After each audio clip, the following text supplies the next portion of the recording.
It's Wake Up Wyoming with Glenn Woods.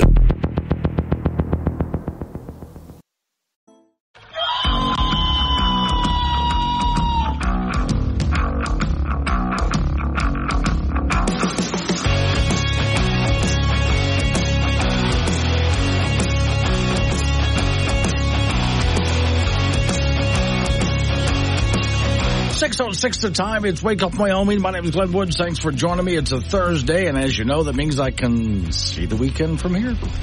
We got a pretty good weekend coming up with some weather coming in, sure. But also there's Easter. And besides Easter, there's April 1st coming our way at the same time. I mean, there's a hell of a lot going on. First couple of stories that I picked out for you this morning, one of them is just going to make you smile. The other one is a reality slap. Today's show is sponsored by the Reversible Bidet. It's refreshing for both ends.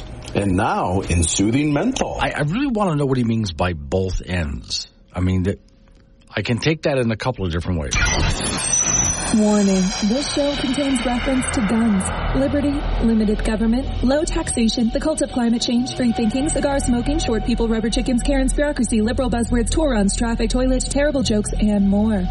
No apologies will be issued. Guest callers may express any opinion they want without fear of being canceled. Unless you're a loudmouth jerk like Dave, then Glenn will hang up on you. Strap in, hold on to your coffee, and feel free to participate. This disclaimer does not refer to every person named Dave. Just one particular Dave from San Francisco. We know a lot of Daves. They call this show all the time, and they're great people. So don't call this program and complain that we use your name. That would be a real Dave move, Dave. First, the story that's just going to put a smile on your face over here. So let's say, just for the hell of it, that you have gotten in trouble with the law and you're on parole. And so every so often you got to see your parole officer. We'll say also, for sake of argument, you're 49 years old. Well, that means by now you should have learned a thing or two. If you're 49 years old and you're still getting into trouble like this, you're just an idiot. Because you should, look, it's fine when you're young to make mistakes. And you're still going to make them as you're older, but you should be maturing, right? All right. A 49-year-old Casper felon going to probation and parole compliance last week forgot to take his fentanyl, methamphetamines, and illegal weapon out of his vehicle before he showed up. You know, they check stuff like that. I mean, if you're going to talk to an officer of the court in this case, wouldn't you think, I wonder, was he carrying anything on his person? Okay. So this guy now faces felony drug charges, weapon charges, following his appearance in a circuit court on Tuesday. Court records show he's charged with 2 counts of possession of a controlled substance with intent to deliver.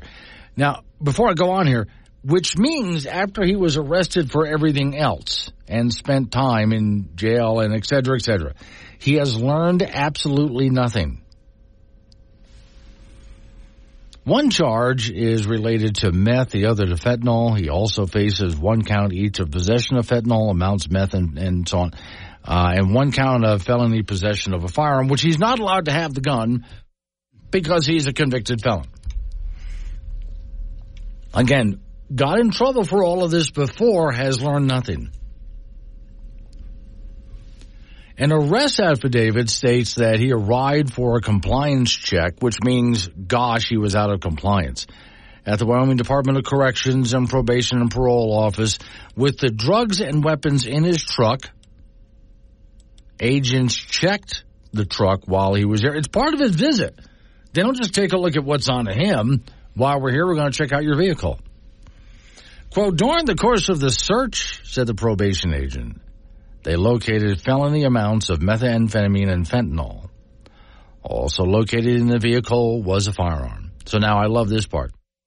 I'm reading from Cowboy State Daily here. It says a lot of drugs. Oh, really? So it's not just that he had a trace amount.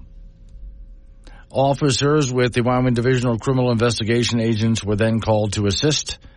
An inspection of the truck with agents found 167.1 grams of one substance tested positive for meth. 160 pills that tested positive for fentanyl. And then there's a 9mm semi-automatic handgun, which he wasn't allowed to have. Oh, and a digital scale and plastic bags, little plastic baggies, which means he was dealing. A search of his home, well, that means they're going to, now, if that's what's in his truck, they're going to go to his house.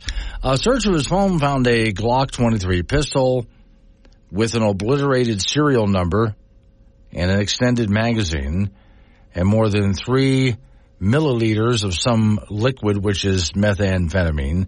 Ammunition was found, and so on and so on. An attempt to speak with him, his attorneys advised not to speak to anybody. Just when agents ask you questions, just shut up. All right, which is good advice for this guy. But I would say if I was his attorney, not only shut up, but stop it. All right, anyway.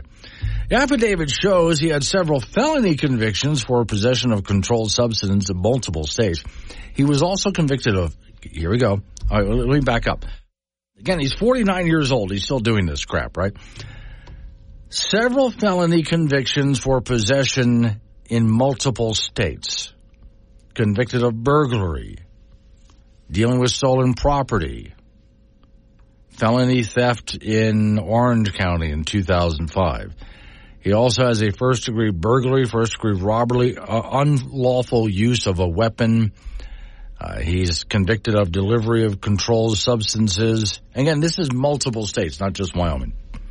Both the possession of controlled substances and intent to deliver carry up to 20 years. The possession of meth and possession of fentanyl charges, that could be a heavy fine or many more years in jail, prison. Bond was set at $50,000. Jay is in Casper, 49-year-old, and has learned nothing. Sounds, a lot like a Biden voter. Well, yeah, okay. I-80 John, morning, Glenn. I read that article. That guy is from the shallow end of the gene pool. Yes. Because, look, I'll back up and say this again. Let's say the guy is a teenager, right, or in his early 20s, and he does this kind of stuff, and he gets caught. And after going to jail and et cetera, and, of course, they're going to try to rehabilitate him. At some point, he might wake up and go, this just isn't working out for me. Living this lifestyle is not working out for me. I'm going to clean myself up and go legit. That way I never have to worry about this again. See, if he was smart, he would have never done it in the first place. But if he was smart and got caught and got in trouble the first time, but no, he's never learned anything. Not a thing at 49 years old. Which, in case I have to ask, I've often wondered this, what do you do with people like this? You see, more than anything else, it's the repeat offenders, as you very well know. It's the repeat offenders that create and commit most of our crimes. And I've often wondered, what do you do with the repeat offenders?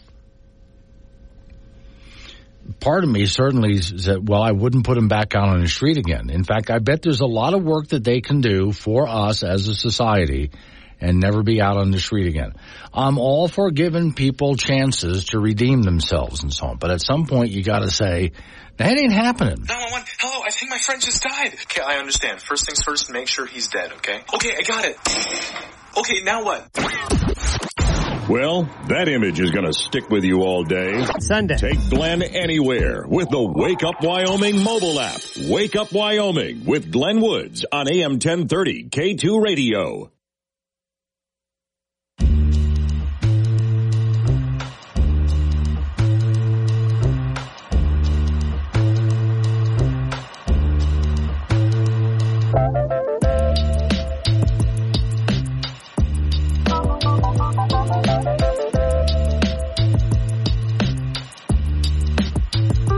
.36 the time. It's Wake Up Wyoming. All right, so, boy, there's so much to go through. Hey, here's some good news for you. I wrote up a story on this morning. It's on the Wake Up Wyoming website. For quite a while, I have been an advocate of school choice in Wyoming. and especially with a school voucher kind of program. So in other words, you got a kid. If you don't like your public school, if your public school is not cutting it for you, that's your decision, your call. And you should be able to take the money that's earmarked for your kid and go to a private school or a charter school or a homeschool or whatever the case is. All right, well, now we have that in the state of Wyoming. Gordon just signed that into law. Now, if you want to read the bill, originally House Bill 166 gives parents a choice as to what school is available to them. And I expect that more schools will be popping open. Also, Gordon had signed a measure to allow, I think he vetoed something. I have to go back and look at it again, to make sure to have more charter schools in Wyoming. So there's more choice and competition, which is a good thing. Now, those on the left in Wyoming, what few there are, have written articles a couple of years ago arguing against, well, you're trying to close down the public schools. Well, if the public schools suck, close them down. If we got some broken public schools, and there are, don't get me wrong, there are some very good public schools in Wyoming, but if we have some broken ones and competition comes along that's not run by the government and puts the public schools out of business, good. Let that happen. Now, the only thing, there was one detail in there that the governor line item vetoed, and it has to do with some money going to religious schools, and he said just be very careful about that because we have some court cases and stipulations about money in religious schools, so that was a detail. Other than that, now the story that is on the Wake Up Wyoming site, including how much money goes to families, because it's like a sliding scale. If you're a poor family, don't worry, I'm a poor family. I can't afford to go to these schools. This is supposed to take care of this. Now, it's not all settled. The legislators still have to work on some things as to how the program is going to work. But we have it now. We have school choice. It's on the roll here in the state of Wyoming, which is, again, something I'm happy to report because I've been advocating for that for a very long time. And I know places, even when you've heard me mention my sister in Florida, she homeschooled her kids because in her area, the Florida schools were that bad. In fact, so bad, charter schools started taking over. And there's not much left for public education in her county, most of it's charter schools. And again, so be it. If the public schools were that bad and the charter schools were doing so much better, then let the parents make that decision, and it works out as long as the kids are getting the best education possible. It can also save us a bit of money because if done right, charter schools and private schools and homeschooling are on a much smaller budget than a public school. And a big part of that is less bureaucracy. Now, it's not the only thing, but a big part of that is just less bureaucracy and more attention actually paid to the student. So we'll see how that works out for the Wyoming education budget, because those people that are in favor, well, not in favor of this program, but want to just keep the public schools, their idea is also to constantly throw more money at public schools. Every time we talk about education issues, their answer is throw more money at the schools. Well, as I've pointed out many times over, you can keep throwing money at schools, throw all the money you want at the schools. That doesn't necessarily solve your problem, because in many cases, the problem was not lack of money. Well, we're going to hire more bureaucrats. That's not your problem. That was never the problem in the first. We're going to have more paperwork to do and bureaucracy. That's not the issue. Well, we'll pay the teachers more. Well, that's nice. They can certainly use it. But that's still not your issue. If you really want to solve the problem, it comes from somewhere else. Throwing money at it doesn't solve the problem. And that's why every time when someone comes along and says, well, we're going to cut education funding a bit. Oh, my God, you want these kids to be stupid or something. No, cutting education funding doesn't necessarily mean you're hurting the classroom. You might just be getting rid of the bureaucracy, which can be a good thing. But this actually gets around a lot of the problems with trying to reform government, because it just takes government out of the mix. Again, if your public school is not doing well or doing stuff that you don't want, teaching your kids something that you would rather not, considering some schools try to push an agenda on their kids. Don't like it? Go someplace else that agrees more with or teach them yourself if you're capable of homeschooling. There's even the option in the state of Wyoming of, let's say you would like to homeschool, but you don't have time to do it. And you meet with several other parents who would like to homeschool, but they don't have time to do it. Well, you can all get together and hire a teacher and start a little one-room schoolhouse for just your kids. And that can be fine, too. Now, again, our Wyoming legislators have to work out the details on this, but it's on the roll now. It's Wake Up Wyoming. Got something to say? Call 888-97-WOODS or chat with Glenn on the Wake Up Wyoming mobile app from K2 Radio. I'm so happy to be here. Yeah. I'm just happy to be here. Still I know the world's on fire, the situation's dire. A lot of work and courage gonna be required, but I'm just happy to 6:49 is the time. Wake Up Wyoming. Off I go to the icebox to talk to Frank Gambino. Okay, Frank, I'm going to let you cast the deciding vote, even though everybody else has told me the exact same thing. All right. So I like to do little experiments now and then, things that I think are interesting. I just want to know. There's no point to it.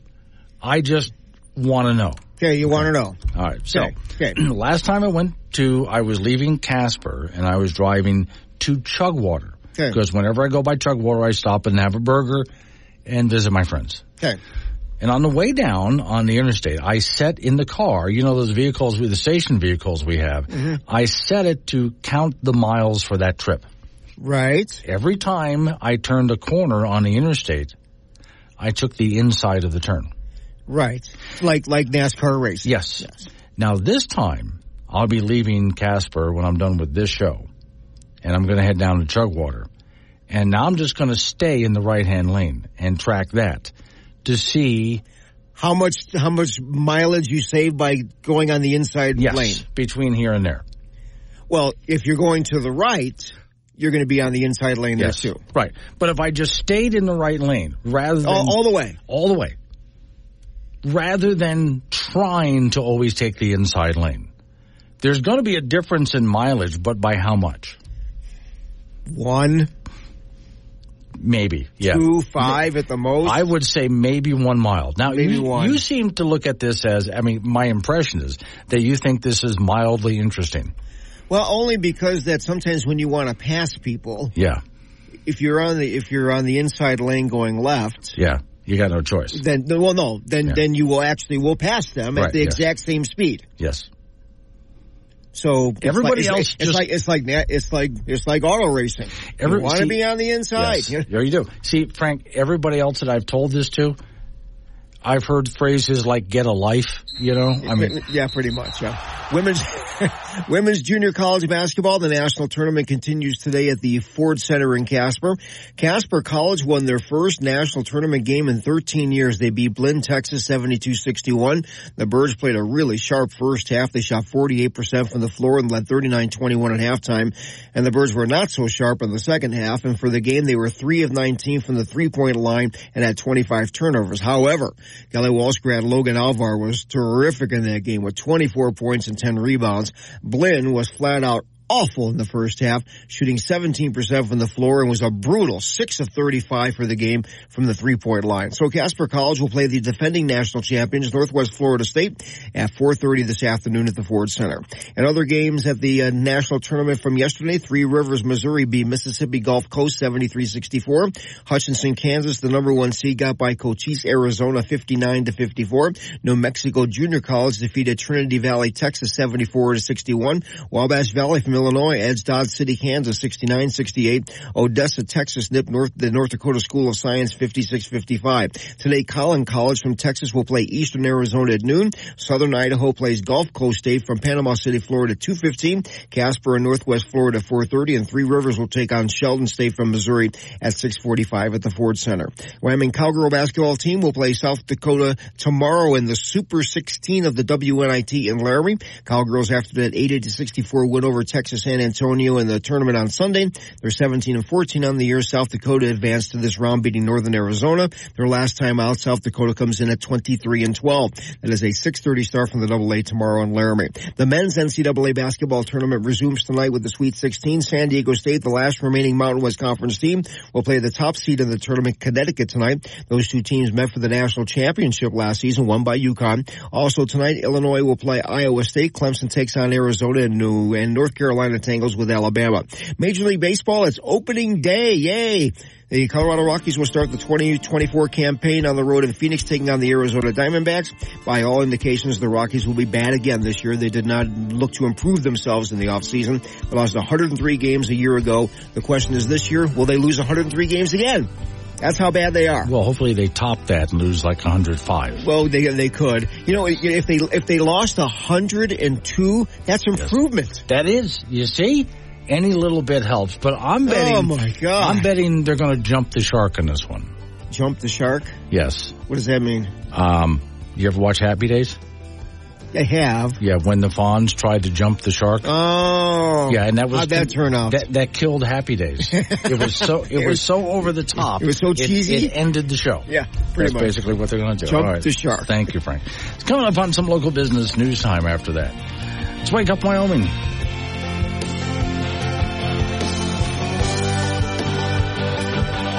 Now, Glenn Woods fits in your pocket with the Wake Up Wyoming mobile app. This is AM 1030 K2 Radio. The road to the White House goes through New York today.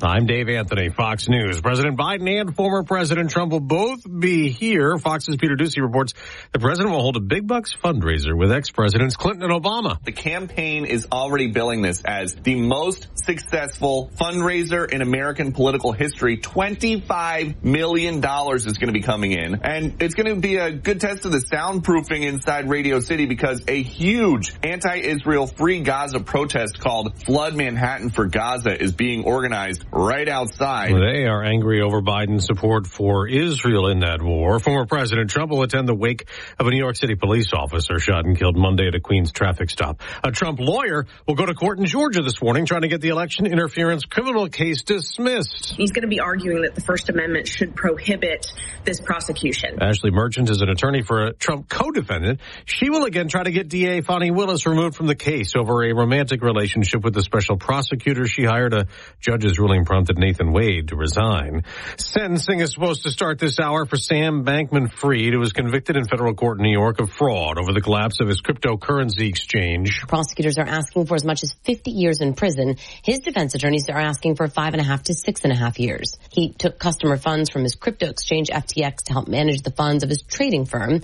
Customers lost roughly $10 billion. Restitution is expected to be part of his sentencing. Fox's Jessica Rosenthal that after two bodies were recovered from the wreckage of the Baltimore Bridge collapse, there will be no search today for the other four missing and presumed dead, citing dangerous conditions. Meanwhile, there is worry about 56 containers of hazardous material on the ship that hit the bridge and brought it down. Some of the hazmat containers were breached. And National Transportation Safety Board Chair Jennifer Homendy says there is a sheen in the river. America's listening to Fox News.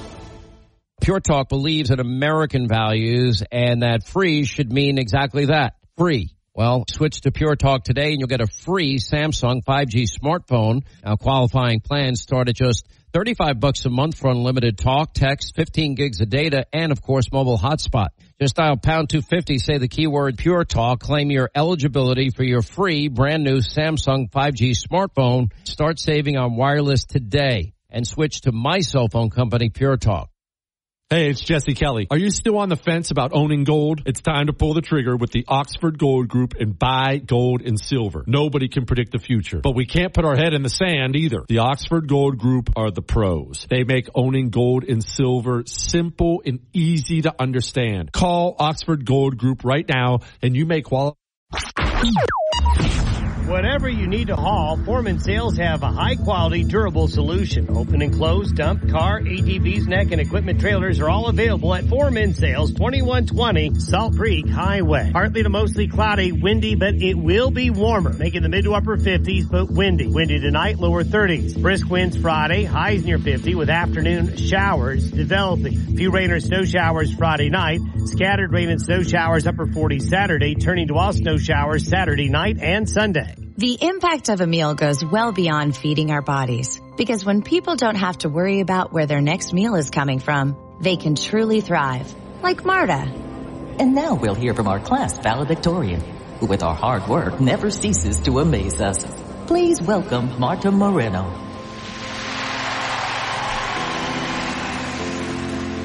And Alex. Hey, Alex, how did the interview go? I did it! I got the job! I can't believe it! I knew it.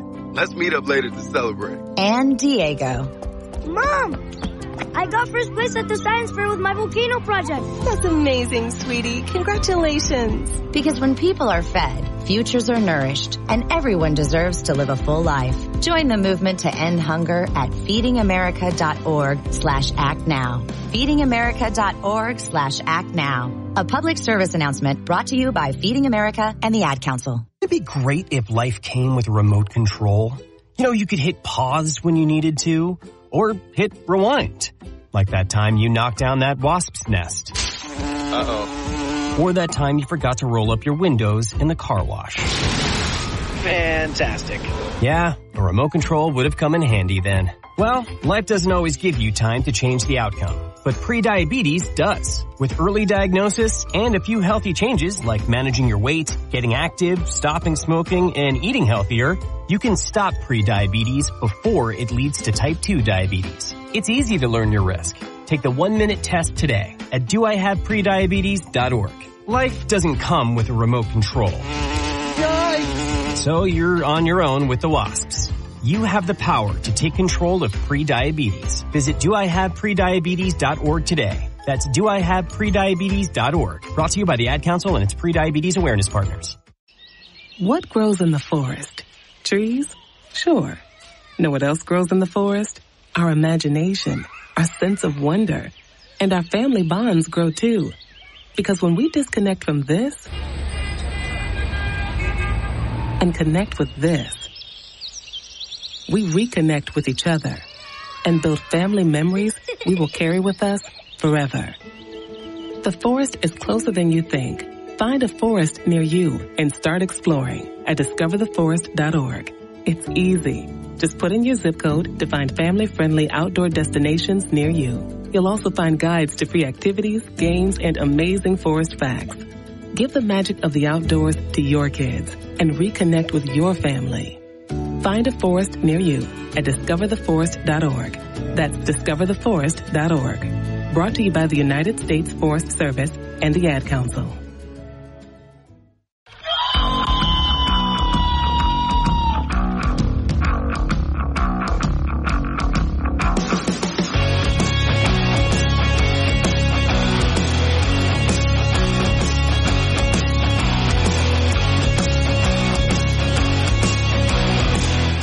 .06 the time. It's Wake Up Wyoming. It's a Thursday.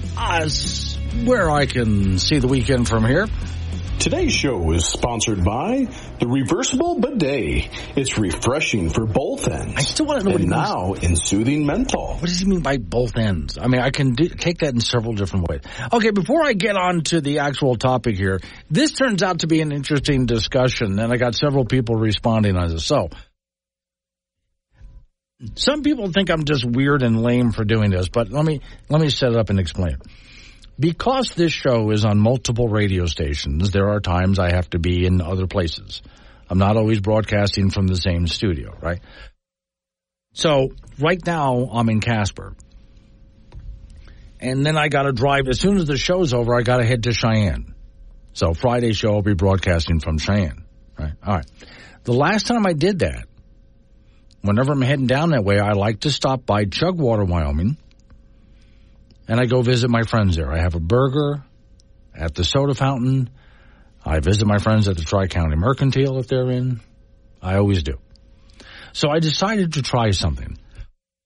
So when I left Casper, the vehicle that I'm driving is a radio station vehicle, and it has a screen on it where I can set the mileage to calculate the mileage and time for that trip.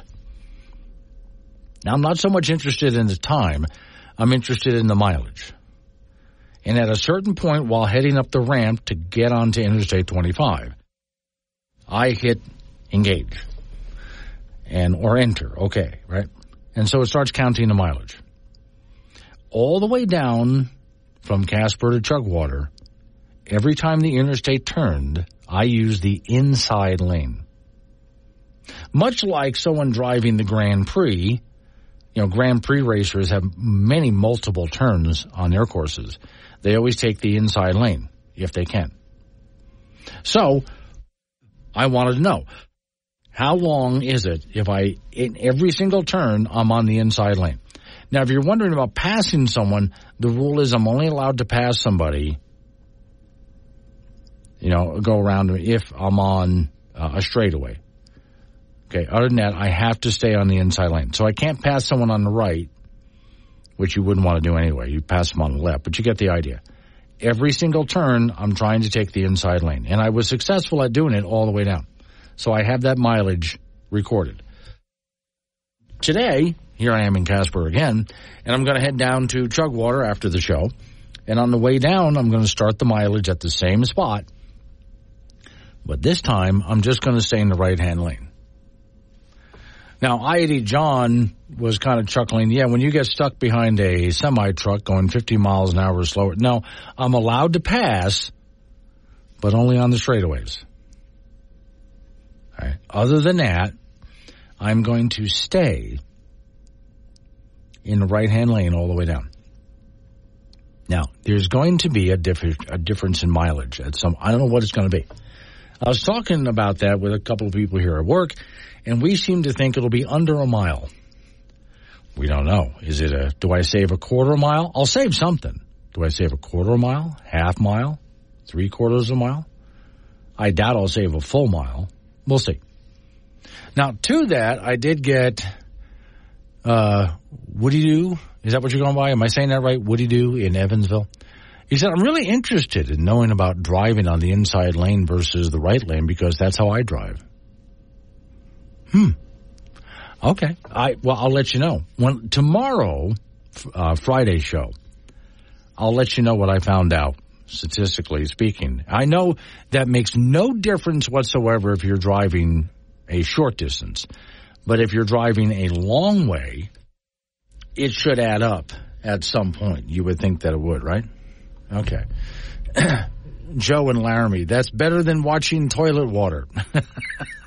I'm wondering, Joe, do you mean when people flush the toilet on the northern hemisphere versus the southern hemisphere? Just curious what you mean by that. Ladies and gentlemen, your favorite song. Well, I like guns. I like the way they look. I like the shiny steel and the polished wood. I don't care if they're big or small. If they're for sale, well, hell, I want them all. I like guns. I like guns. I like guns. I am not trying to make light of this story here because it is a really tragic story, but I think it does illustrate a point. There is a story in the news that 4 are dead and 5 are wounded after a stabbing rampage in what's called a quiet neighborhood in Rockville, Illinois. Stabbing? You mean not a shooting? Now, if this was a shooting, it would get a lot more attention, and you'd be hearing, once again, cries for gun control. But you're not hearing that. No one's calling for knife control.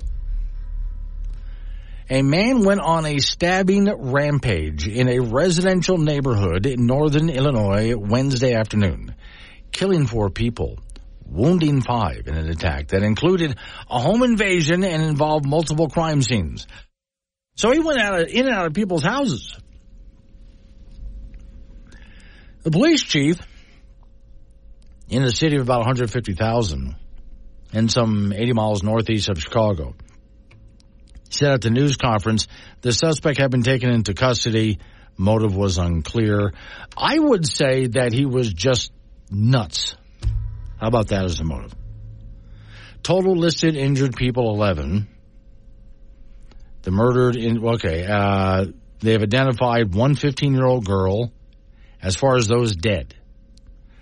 One 15-year-old girl, a 63-year-old woman, a 49-year-old man, and a 22-year-old man. Wow. Okay, now if I'm able to call up this audio here. Breaking news now at 5 o'clock. Out of Rockford, 4 people are dead. 5 others are hurt in a stabbing attack this afternoon in Rockford. Police say they have a man in custody.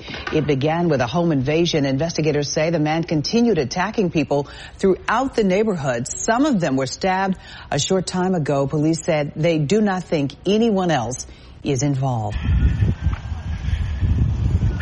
Shows a very nice, average, middle-class neighborhood. Clean streets, nice-looking trees. And I'm sort of watching the video right now as police are all over the place. And they have the man in custody. So, yeah, that's just horrifying. And, again, I'm not making light of anything here. Not at all.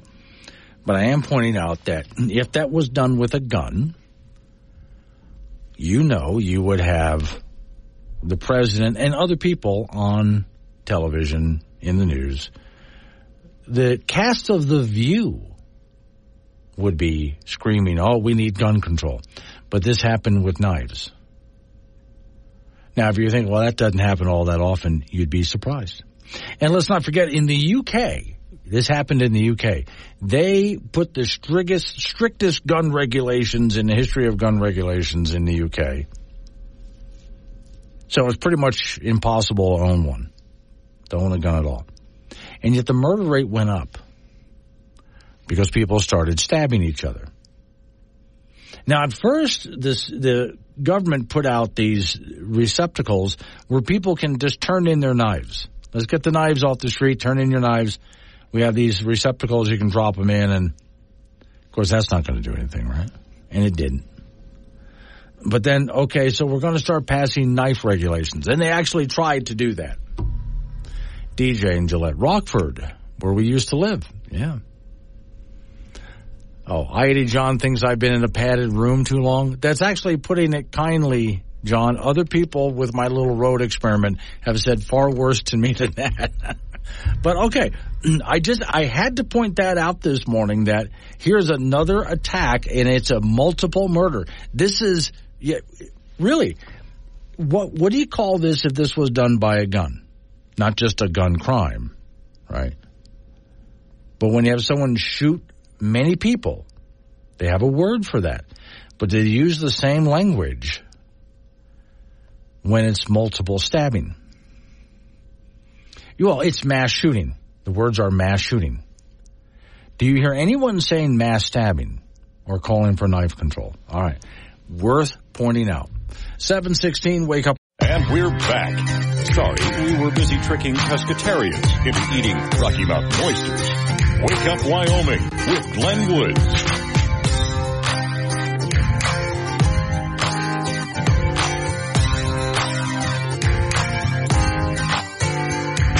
7:21's the time. It's Wake Up Wyoming. All right, I got some interesting comments coming at me here.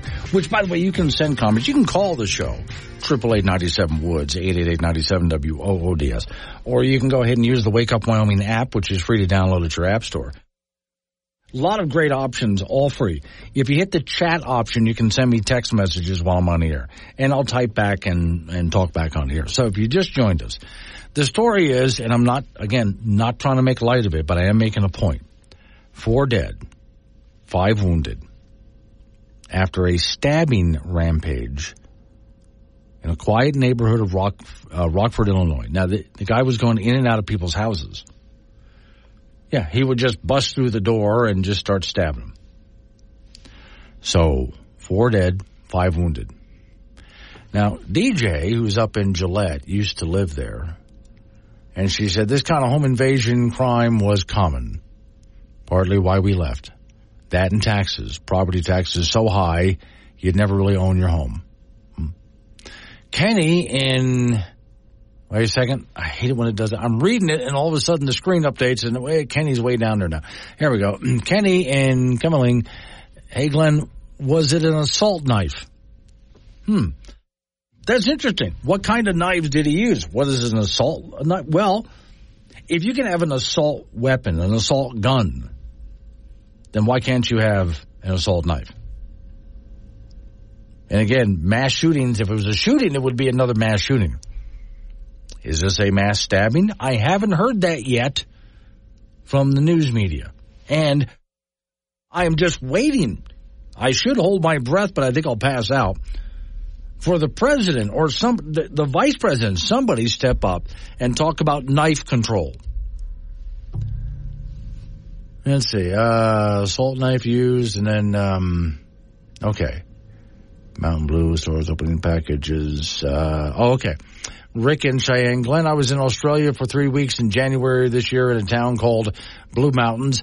I was outside a store opening a package with my standard buck knife. And I was told to put it away when I got back to my Airbnb. Put it in my suitcase. Can't have those, huh?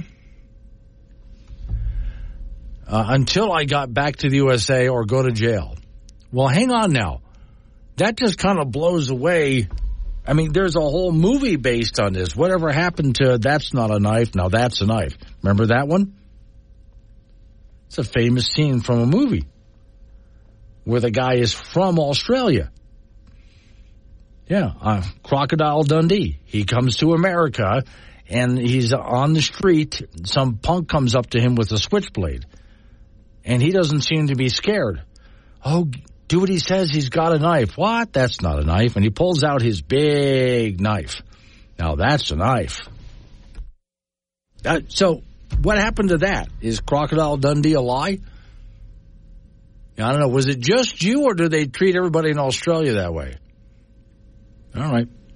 I think it really is an important point to make when it comes to mass killings in general, because I've talked about mass killings where people have made. There was a case some years ago in Tampa where a guy basically invented homemade, I was about to say Molotov cocktails, but it's worse than that, more like homemade napalm. And there was a restaurant that was on a corner, and it was glass, mostly glass on the corner of a street. And this guy just went in and threw in this homemade napalm stuff and killed a lot of people. What about that? What about, and this has happened multiple times, when someone rents a truck and drives it through a crowd of people in a crowded city? What do you call that? There was a case some years ago, and it was in a California, I forget which city, but it was a California city, where a young man started by stabbing his roommate to death.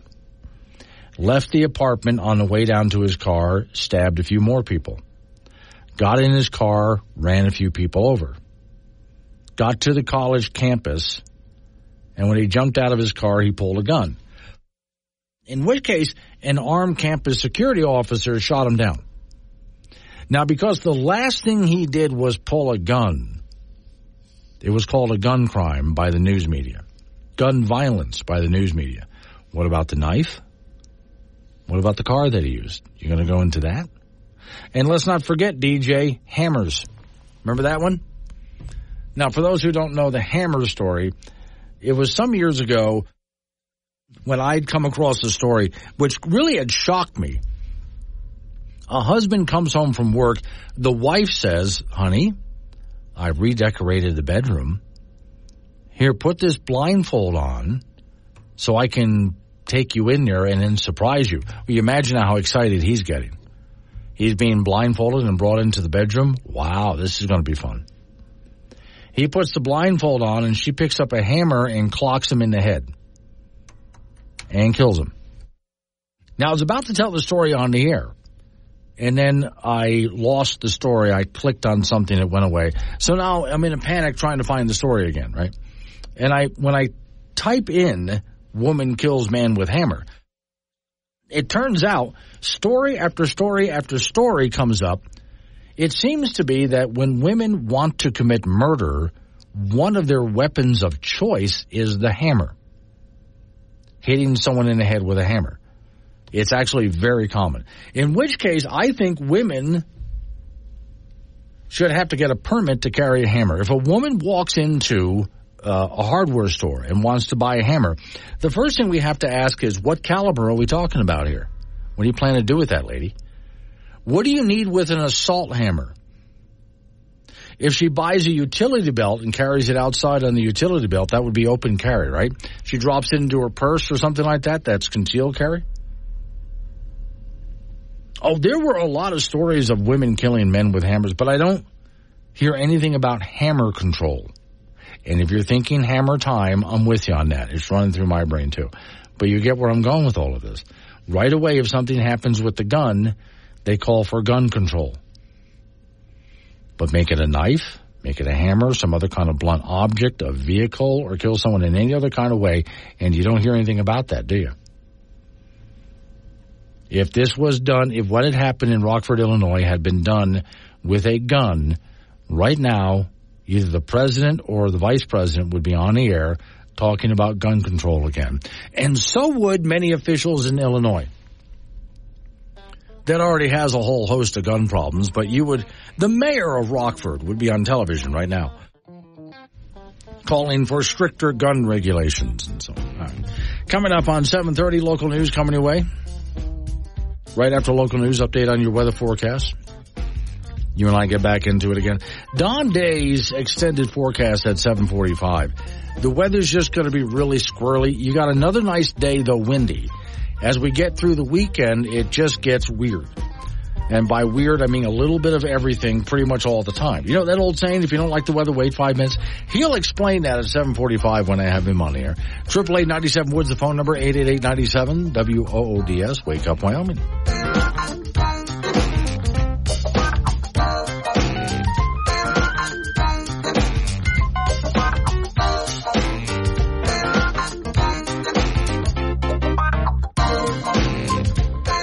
Download the Wake Up Wyoming mobile app. Listen anywhere and chat live with Glenn during the show on AM 1030 K2 Radio.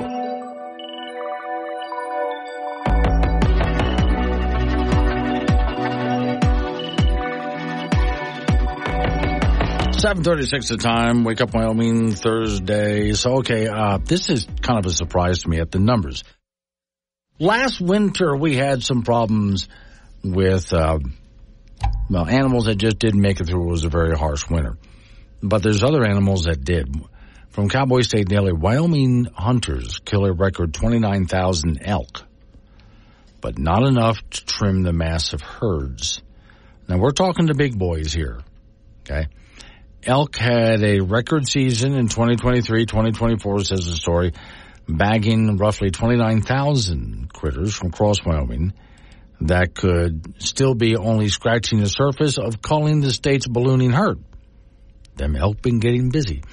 Elk harvest was up about 5% of the previous hunting season and part of a decade-long upward trend of the number of elk killed by hunters, according to Wyoming Game and Fish.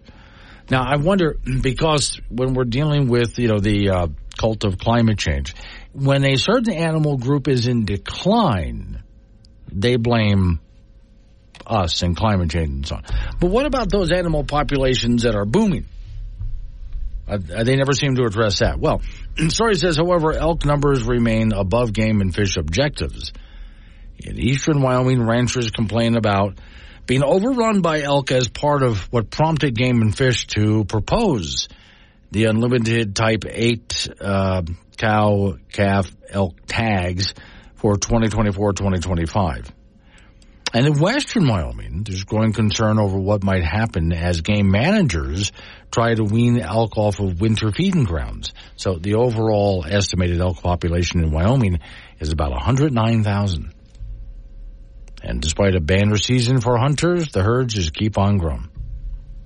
Story says Northeast Wyoming resident Owen Miller told Cowboy State Daily that after the devastating winter of 22-23 killed untold numbers of wildlife, he was concerned that the subsequent elk hunting season would be a bust, but was pleased to find plenty of. And let's not forget, not only did we have a tough winter, but then last year, remember, was so green. I mean, we got green at this time. We were already green. And it stayed that way throughout the entire spring, summer, and into part of the fall. I remember being on the air with you guys talking about how green everything stayed. There was just so much water out there, which between all of the water and all of the green grass and so on helped those herds make a comeback, not just the elk, but others as well. So, quote, I hunted about 21 days, including 2 weeks of archery, and got into elk every day. I had expected hunting to be tougher than previous years, so it's not what he expected. The key to permanently pulling elk herd numbers down could be hunting and shooting more cows and calf elk, and then stuffing them as steaks into your freezer, says the story. An avid hunter, Zaki out of Labarge, who also served on the state's elk feed ground task force, told Cowboy State Daily that when elk start getting shot at, they might take shelter on private property, and that can complicate things. Okay, so then give mule deer a break. Wyoming range mule deer herd was hardest hit by the winter kill, so watch out for them. Game and Fish started to try to explain about access. Yes, a similar program to get hunters more access to private property to try to bring the herd numbers down, because they wonder about, well, how many can we really have before they start having problems because we have too many of them. Now, this past winter, I do wonder. Now, I don't know. We'll see. I do wonder because there's been a lot of talk about all of the grass that grew up nice and high. If we had so much rain last year and it stayed green for so long, that's going to make the grass really high, right? Okay. But I also wonder about all of the animals that are out there now feeding on all of that grass. Wouldn't that bring that grass way back down? Not all of it, but quite a bit of it. Because a lot of these herds that were hurt during the winter started coming back, I mean, big time. When you have that much food around and that much water, they start getting busy, making little babies. And now everybody's out there eating and munching away. So we'll see. I do know that northeastern Wyoming has already had a couple of fires, but then again, they really haven't gotten much in on a lot of the wet that the rest of the state has had. So their fire season kind of started early up there. But what about the rest of the state? We'll see what happens. And again, since most of the state of Wyoming, this has been a split year weather-wise. Most of the state of Wyoming has had a very good winter with a lot of snow, a lot of rain and snow in there. Then there's another part of Wyoming which barely got touched at all. And northeast Wyoming has just had the least of it. Been really interesting to me, the divide right down almost the middle of the state between who got a lot of wet and who didn't. Solid, respectable Republican business. That's what makes America, Harley. My folks were Democrats, John. Yeah, and look where it got you. A lifetime on the range and sweating in the summer and freezing in the winter and sleeping on the ground and fighting the wolves and the rattlesnakes. No, Harley. There can't be a finer calling in the whole world than being a Republican businessman. I don't like to dispute you, Don, but didn't you always vote Democratic? Well, that was when I didn't know any better. Harley, I want you to do me a favor. You don't tell anybody here in Cheyenne I ever voted Democratic. You'll do that for me, won't you? If you say so. Thank you. John, you don't mind if I still vote Democratic, do you? Just so long as you're not seen with me when you do it. Be bad for business.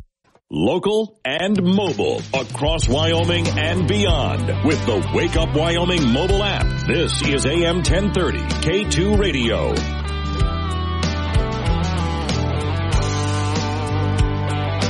Don Dave's on the line with me to talk about the weather for the next couple of days. Now, Don, I'm going to be on the road.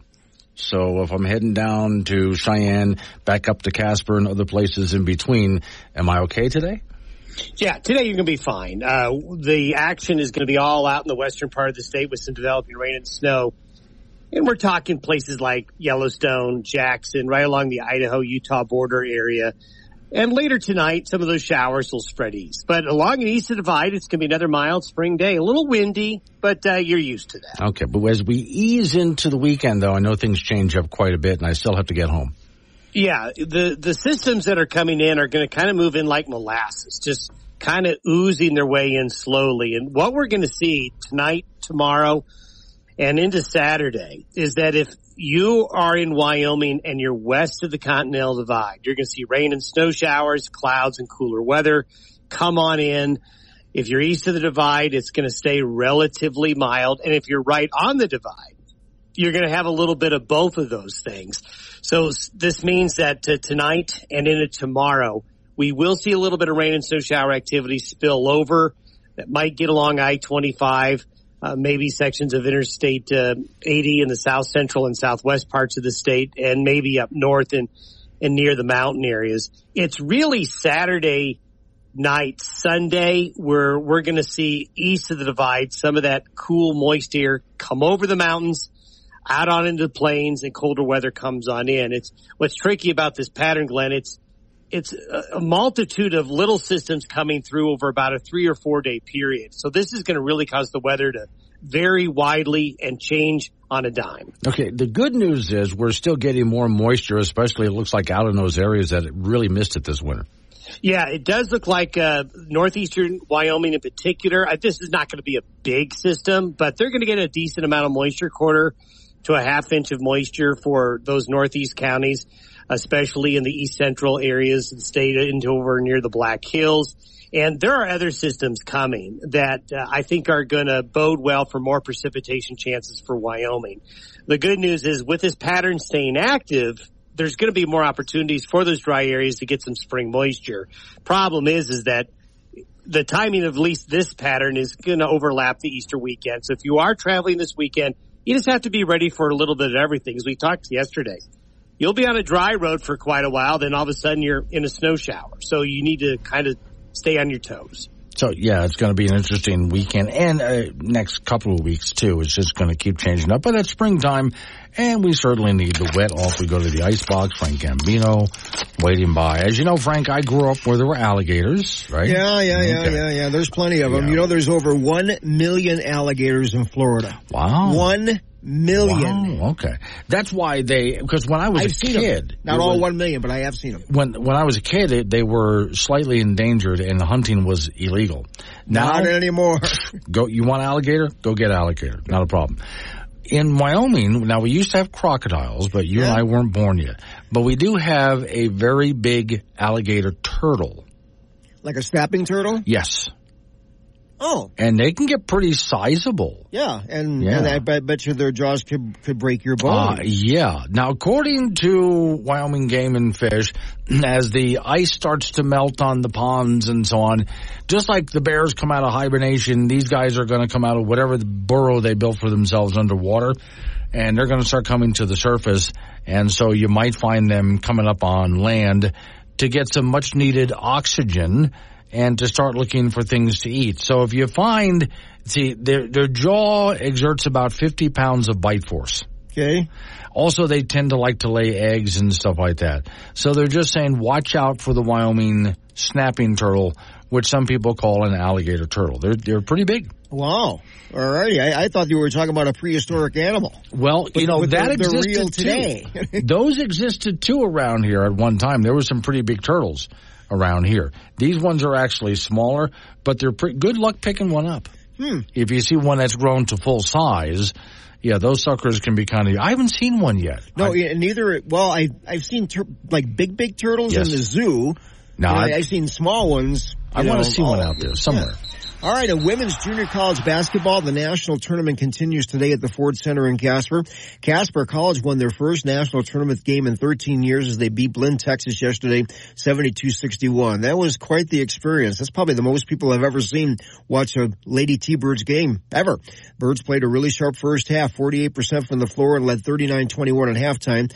T-Birds not so sharp in the second half, and for the game, they went 3 of 19 from the three-point line and had 25 turnovers. Kelly Walsh grad Logan Albert Alvar was terrific. She had 24 points and 10 rebounds, and Blinn was flat out awful in the first half. 17% from the floor and a brutal 6 of 35 for the game from the three-point line. So Casper College will play the defending national champions, Northwest Florida State, at 4:30 this afternoon at the Ford Center in round 3.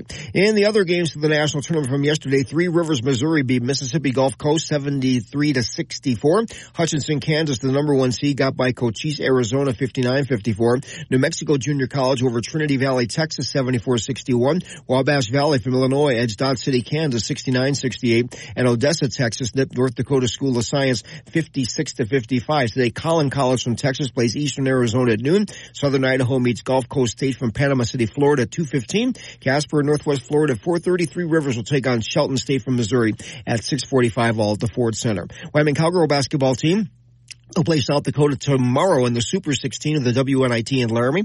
Cowgirls, after that 80-64 win over Texas San Antonio in the tournament on Sunday, are 17-14 on the year. South Dakota advanced to this round, beating Northern Arizona. So South Dakota comes in at 23-12. That is a 6:30 start from the AA in Laramie tomorrow night. The men's NCAA basketball tournament resumes tonight with the Sweet 16. San Diego State, the last remaining Mountain West Conference team, will play the top seed in the tournament, Connecticut, tonight. And those two teams met for the national championship last season, won by UConn.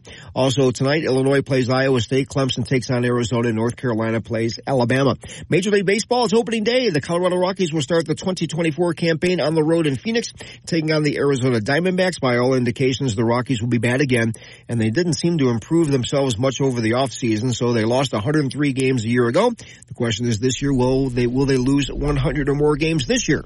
And probably the answer is yes, they will. So that's the way it goes. First off, everybody, notice how Frank is getting an early start on picking on the Rockies. Oh, they're and it's not a question of if they do bad, but how bad. This is how bad. Yeah, the severity of the this. severity of the badness. Okay. So, do you have an idea? Or are they going to suck more or suck less? I think they'll suck the same. Okay. Which is bad. It's still bad. Yeah. But I mean, even if they win one game more than last year, that's improvement. Improvement there.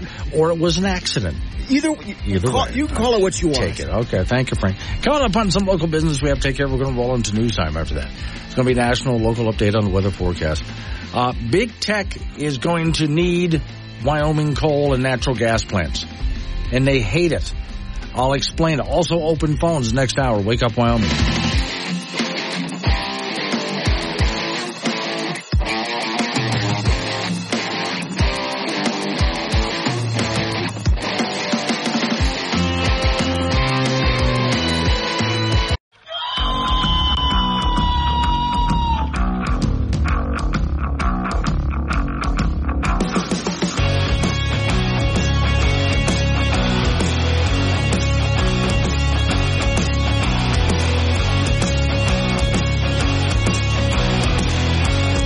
8:06 the time. It's Wake Up Wyoming. It's a Thursday, which means I can see the weekend from here.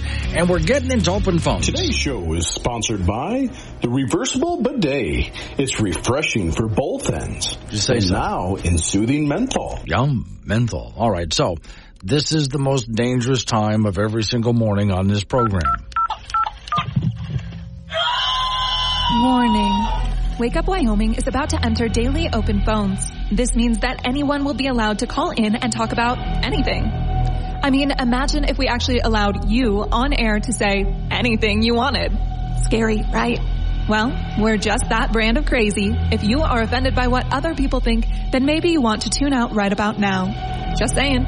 If you should choose to call, just remember, the more funny and interesting you are, the longer Glenn will keep you on the line. Obnoxious jerks will be hung up on. Dave. All right, strap in, and let's do this thing. 98.97, what's the phone number? 888-97-WOODS. Talking about what I'm talking about. Change the subject. Fine by me. Now, I touched on this topic the other day. This morning, I have an article that I wrote up on the Wake Up Wyoming site. If you want more details on this, but here's the gist of it. We're going to be needing a lot more energy, as in electricity, in just the next few years.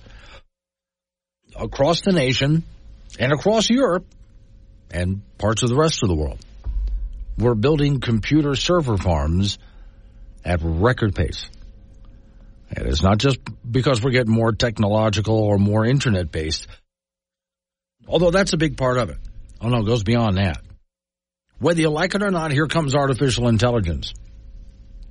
And big tech companies are really getting into this, and so they're building huge computer farms. They have them on the books to build these things all over the place. Which means if you think we're using a lot of electricity now, in the next couple of years, we're going to be needing a lot, not a little bit more, a lot more, maybe even up to double. So now, you remember the story a while back that was in Kansas City. Was it Kansas City? Well, in Kansas anyway. Not Kansas City, in Kansas. There was a plant that was opened up to make batteries for electric vehicles. But in order to operate the factory, they were going to need a lot of electricity. I mean, a massive amount. Enough to run a pretty good-sized city. A massive amount of electricity to run this electric battery plant to manufacture electric batteries. They were, in Kansas, about to decommission a coal power plant, but they didn't because they need the electricity to run the factory. So they weren't able to do it. Now, this got the environmentalists mad as hell. And they said some outrageously stupid things about this. In fact, let me go back and play. This is a news organization called Straight Arrow News. Wait till you hear what the environmentalists have to say. A new multi-billion-dollar electric vehicle factory is nearing completion in Kansas. The project was made possible thanks to funding from President Biden's renewable energy efforts stemming from the Inflation Reduction Act. However, its completion may also mean the continued existence of a nearby coal-fired power plant. That's because keeping this new factory in DeSoto running will require a lot of energy, something government officials were warned about.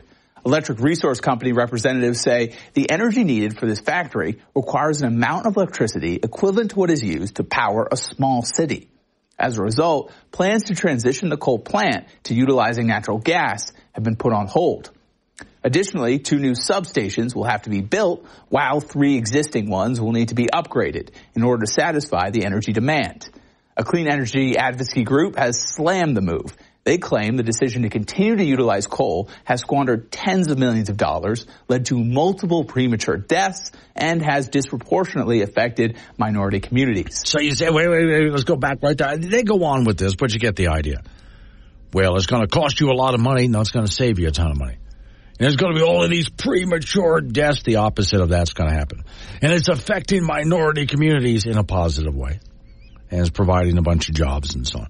But you see, what they said was they weren't able to close down the plant because they needed a coal plant to operate this battery factory for electric vehicles. Now, that just drives environmentalists absolutely crazy.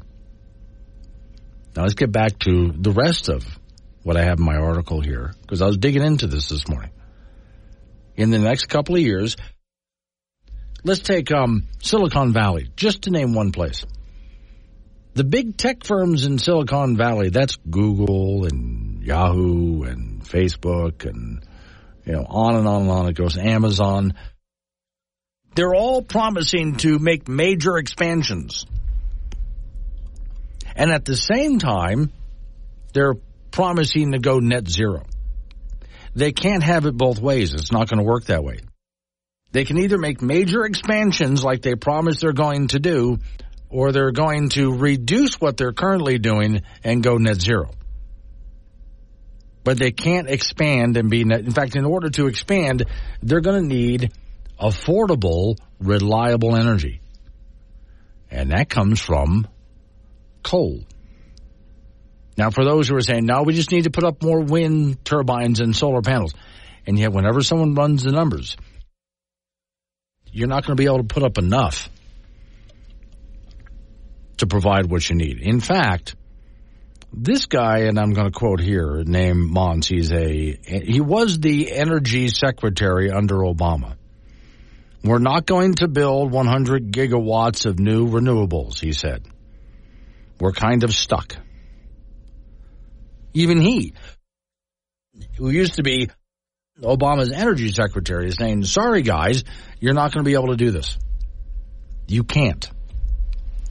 Wind and solar are never going to provide the reliable and affordable. Remember, without subsidies, I have an article that I put up yesterday. Without subsidies, wind and solar die. And sooner or later, the subsidies will run out. It's not an if or a might or a maybe. It's going to. Because your federal government cannot continue borrowing the way it's borrowing. Cutbacks will be made one way or the other.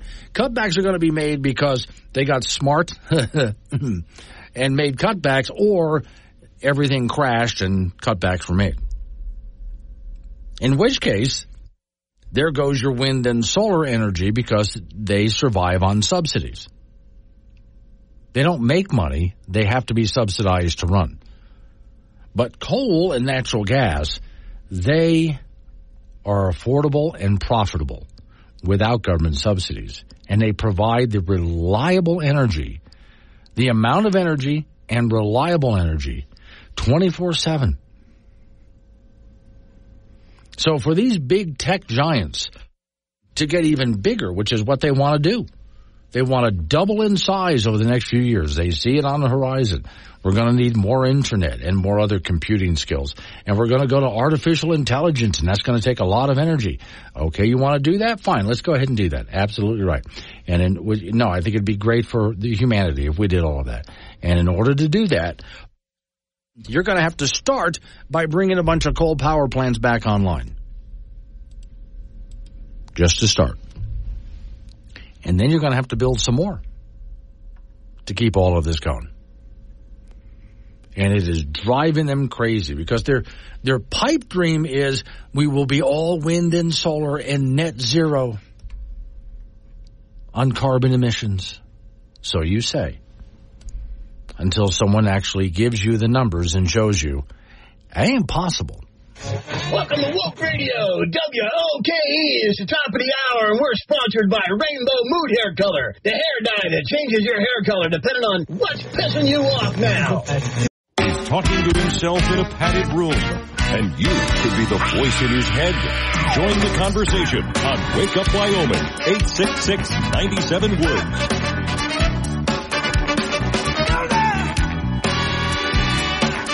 8:20 is the time. It's Wake Up Wyoming. So if you're just joining me, I was just talking about energy and how if tech companies are going to do what they claim they're going to do between improving and enlarging our internet and other things and in artificial intelligence and on it goes, they're going to be needing a lot more energy in a very short period of time. And in order to get that energy, it's going to take coal and natural gas power plants. You run the numbers, you're going to have to. And it's driving the technology sector crazy because they want to go net zero. And you're never going to produce enough energy with wind and solar to do that. Now, this next one. Sometimes it's easy to see something coming. Sometimes you just got to let them make the mistake.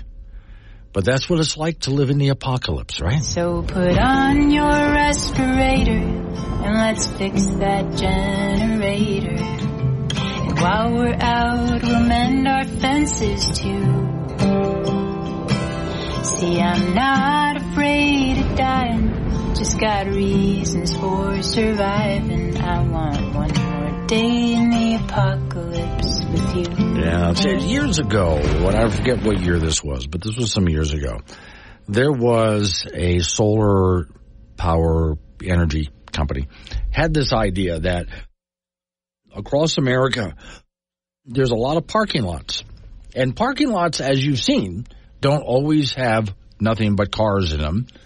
A lot of times parking lots sit partially, if not mostly empty. So what if we made, instead of making parking lots out of what we make in blacktop, all of that we do now, what if instead we made parking lots just big solar panels that you could park on it? Yeah, you can make a solar panel with a top on it that's strong enough. It will let light through to collect the sunlight, but you can still park a car on it because it's strong enough. Think about how much energy we could create. Now, right away, I saw a problem with this. I'm not an engineer, but right away I thought, okay, this I do know. You ever change a tire. You ever get a flat tire, have to change a tire? I actually did recently on I-25 in Wyoming. I hit some debris in the road, and my driver's side back tire went flat, and I had to pull over and change the tire. Okay, so, of course, after I got done changing the tire, my hands are black with filth. Not just because of the rubber on the tire, but the road itself is filthy. So, what do you think is going to happen to a parking lot that's all solar, that's essentially a giant solar panel? As soon as cars start pulling on and parking on it, it's going to get filthy. So how much sunlight's going to get through? Very little, because of all the filth. Well, they went ahead and built, whoever's doing this, a test parking lot anyway, just to see what it would do. And I'm thinking, I wonder if I just should have sent them an email and said, save your money, because this thing is going to get filthy in no time, and you're not going to collect any sunlight. And that's exactly what happened. I should have sent them an email. Again, I'm no expert, not a genius, not an engineer, but I could figure that out, only because I've changed a tire before. Which made me wonder, the geeks who invented this solar-powered parking lot, have any of them ever had to change a tire? Because that's how I figured it out. Now, here's the next one. Now, you guys have heard stories like this before, but here's the latest. Solar farm, the size of 2,500 football fields. Wow. Destroyed in Texas. So what happened there? A massive solar farm near Houston suffered extensive damage from a hailstorm. This is not the first time that you've heard of this. See, this story here, when did they write this? Let me go and see if I can find the date, because I think it's more of a recent one. I know there was one last year. Now, this happened yesterday, the story was posted. And see, so it happened March 17th is when it happened. Okay. Hail presents a major risk to solar farms, which can add a growing e-waste problem for the industry. The hailstorm struck 3,204 acres. The Fighting Jays Solar Farm is what they call this. Equivalent of nearly 2,500 football fields, March 17th.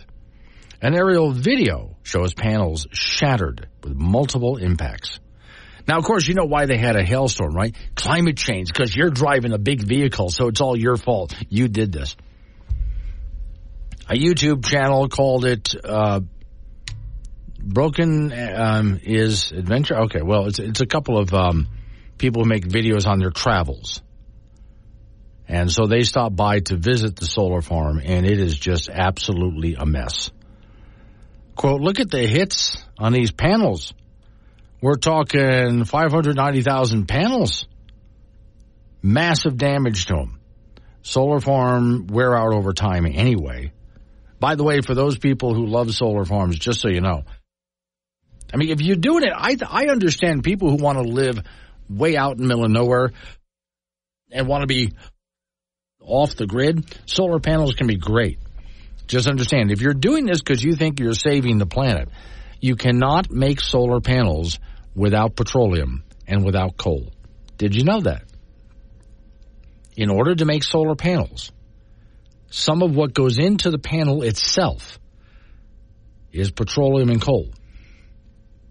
All right, anyway, once the sucker is built, it has a lifespan where eventually it has to be dismantled. Some of it can be recycled, a lot of it can't. So there goes your waste again. All right. Well, panels can last, like 20 years or so. They have some panels out there that can last longer than that, but most don't. The efficiency declines considerably within just a few years. So according to the National Renewable Energy Laboratory, there is no such thing as renewable energy. After 20 years, a solar cell energy production starts to decline to the point that it's eventually useless and you have to. It's not just the fact that the cells decline, but you people here in Wyoming with me, you know this. So let's say you just got your car washed, right? And you come home with a nice shiny car. I know this because my vehicle is black. And the next day I go out there and there's dirt all over it. Now, what happened overnight? Well, it's Wyoming. The wind is blowing. We're a high plains desert. There's dirt blowing all over the place. Now it's covered my vehicle. It looks like I never took it through the car wash. So what do you think happens with solar panels? Especially when they put them in desert areas. Well, they have to constantly be cleaned. Okay, so then there's panels that are destroyed by weather events, and hail is a major risk, especially when they say they want to put panels in places like Wyoming. When I was growing up in Florida, I saw hail occasionally, but that's down by sea level. By the time a hailstone gets down to sea level, it's about pea size. It has to fall a long way. When I first moved to Wyoming, I was living in Gillette. And I saw a hailstorm after I'd been there just 6 months with baseball-size hail, and I had never seen that before. And I've seen a few storms like that since.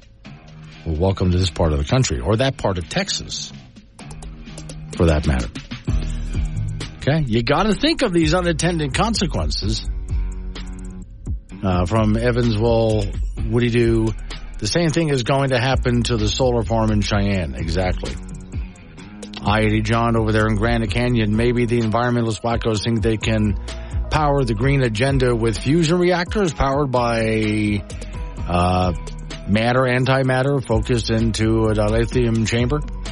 Yeah, I'm especially hoping that the dilithium chamber thing will be broken real soon and we'll be able to start mining. We'll have to go to another planet to mine that, but, you know, let's wake up Wyoming.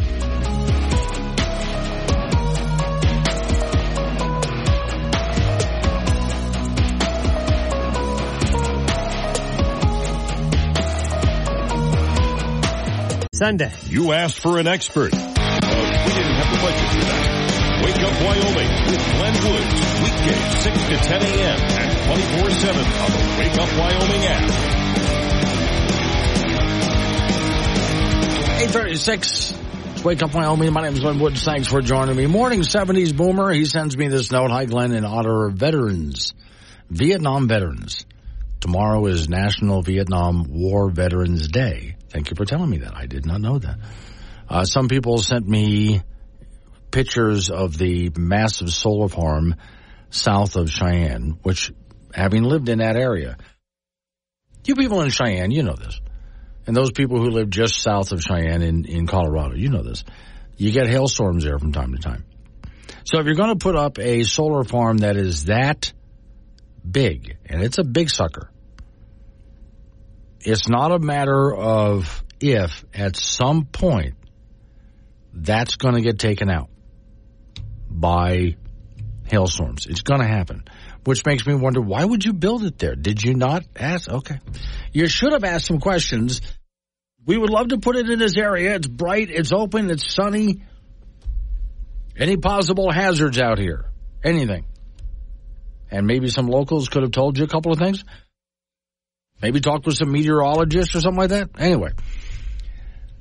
888-97-WOODS, the phone number. That's 888-97-WOODS. Talk about what I'm talking about. Change the subject. Fine, I'll kind of roll with it.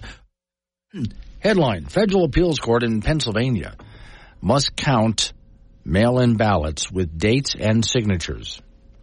That actually had to go to court? All right. The U.S. Court of Appeals Third Circuit ruled Wednesday that Pennsylvania may enforce state laws requiring envelopes for mail-in ballots to be dated and include the voter's signature. So who would object? The Pennsylvania State Conference of the NAACP. That's who objected. Regarding Pennsylvania's decision to void mail-in ballots that are either missing the date on the outer return envelope or have an incorrect date, or maybe it wasn't signed. Pennsylvania counties were ordered by a lower court following a Republican lawsuit in 2022 to reject undated or incorrectly dated mail-in ballots. The issue was then appealed to the Third Circuit. I keep saying circuit. NAACP agreed that the mail-in ballots are valid regardless, or argued, regardless of incorrect or missing date and should be counted. Well, again, we're trying to make sure. Well, here's our argument. left-wing activists spent an untold fortune trying to stop Pennsylvania from enforcing its mail-in ballot safeguards. Today, a federal appeals court definitively rejected that argument. Okay, well, why would you not want to make sure that ballots are indeed who they say they are and are not coming in after? In other words, the election's close. Let's send in some extra ballots after the election is over. Things like that is what they're trying to prevent. All right. Next story, we're going to head back to Illinois for this one. Proposal would have taxpayer-funded statewide $1,000 monthly guaranteed income. Here we go again with the guaranteed income thing. All right. There's a lot of reasons why this doesn't work. The universal basic income has been tried in a few countries just as a test to see what would happen. And as you might imagine, there's a whole lot of people who find a way just to sit back, relax, and pretty much do nothing with their lives if they're guaranteed to get a certain amount of cash, which means you're giving people money, but they're not producing anything, and that's not how an economy works. You only get paid for what you produce. And if you're wondering why some people get paid a lot of money and other people don't, what are you producing? The more you produce, the more you make. Anyway, well, it's economics 101, right? So the story says a measure creating a task force to look into monthly guaranteed, taxpayer-funded, unrestricted cash subsidized to certain individuals in Illinois is being discussed. Wonder what the debt, let me check this out. I know Illinois has a lot of debt. Let's see, I'm going to do debt of state of Illinois, because I know they're in debt. Okay, wow. They're about roughly $67 billion in debt. Wow. Roughly about $67 billion in debt. And now they want to do this. With what money? From where? And Illinois Senate Appropriations Committee Wednesday heard about the Senate bill from a guy in Chicago. The bill is filed that would create a guaranteed income and establish a board within the Department of Human Services to evaluate the efficiency of the program, propose statewide policies, and provide oversight. Well, you're not going to get oversight, that's for sure. The board would review landscape of cash support available to low-income residents and identify populations with significant need for cash. Now, what do you think they're going to, if you just give some people, just give them cash, who are really at the bottom end? I mean, these people are really not doing well, and you just start handing them cash. What do you think they're going to spend it on? Yeah. No, I'm just saying that based on experience of what's happened in the past. It doesn't go to what they think it's going to go to. The bill as filed, after the board is dissolved at the end of 2027, would administer the program with a monthly cash payment of $1,000 to Illinois residents, regardless of immigration status, who provide care for children, and it goes on and on. You know, they lay out who would be eligible, regardless of immigration status. They presented an amendment to the bill during the hearing in Chicago that would focus on creating a task force and would not prescribe a dollar amount for what payment would be, how much it would cost the taxpayers. Well, again, when we take a look at how in debt Illinois is now, how are they going to do this? Corey from Nebraska, you sound like Curly from the Three Stooges. I know. For a moment or so there, my mouth was just not working, and I was saying words in just the weirdest possible ways. Grandpa Rich in Thermopolis, National Vietnam Veterans Day, me 56 years ago, today 68 to 69. Thank you for your service, Grandpa Rich. All right, so back to Illinois real quick here. It's interesting that they're going to have a task force, and the task force has to take a couple of years to figure out whether they're going to do this with a universal basic income for some people. But I still go back to, hey, Illinois, currently an estimate, it's an estimate that you're about $67 billion in debt. So in a couple of years, if you approve this, what I want, before I can go into other arguments, I mean, I certainly can go into other arguments as to why this doesn't work based on past experience of what happens when you just hand people money like that. But let's stick with this. And you're going to get the money from where? And don't say to me, well, we're going to tax the rich. You're already taxing the rich right out of Illinois.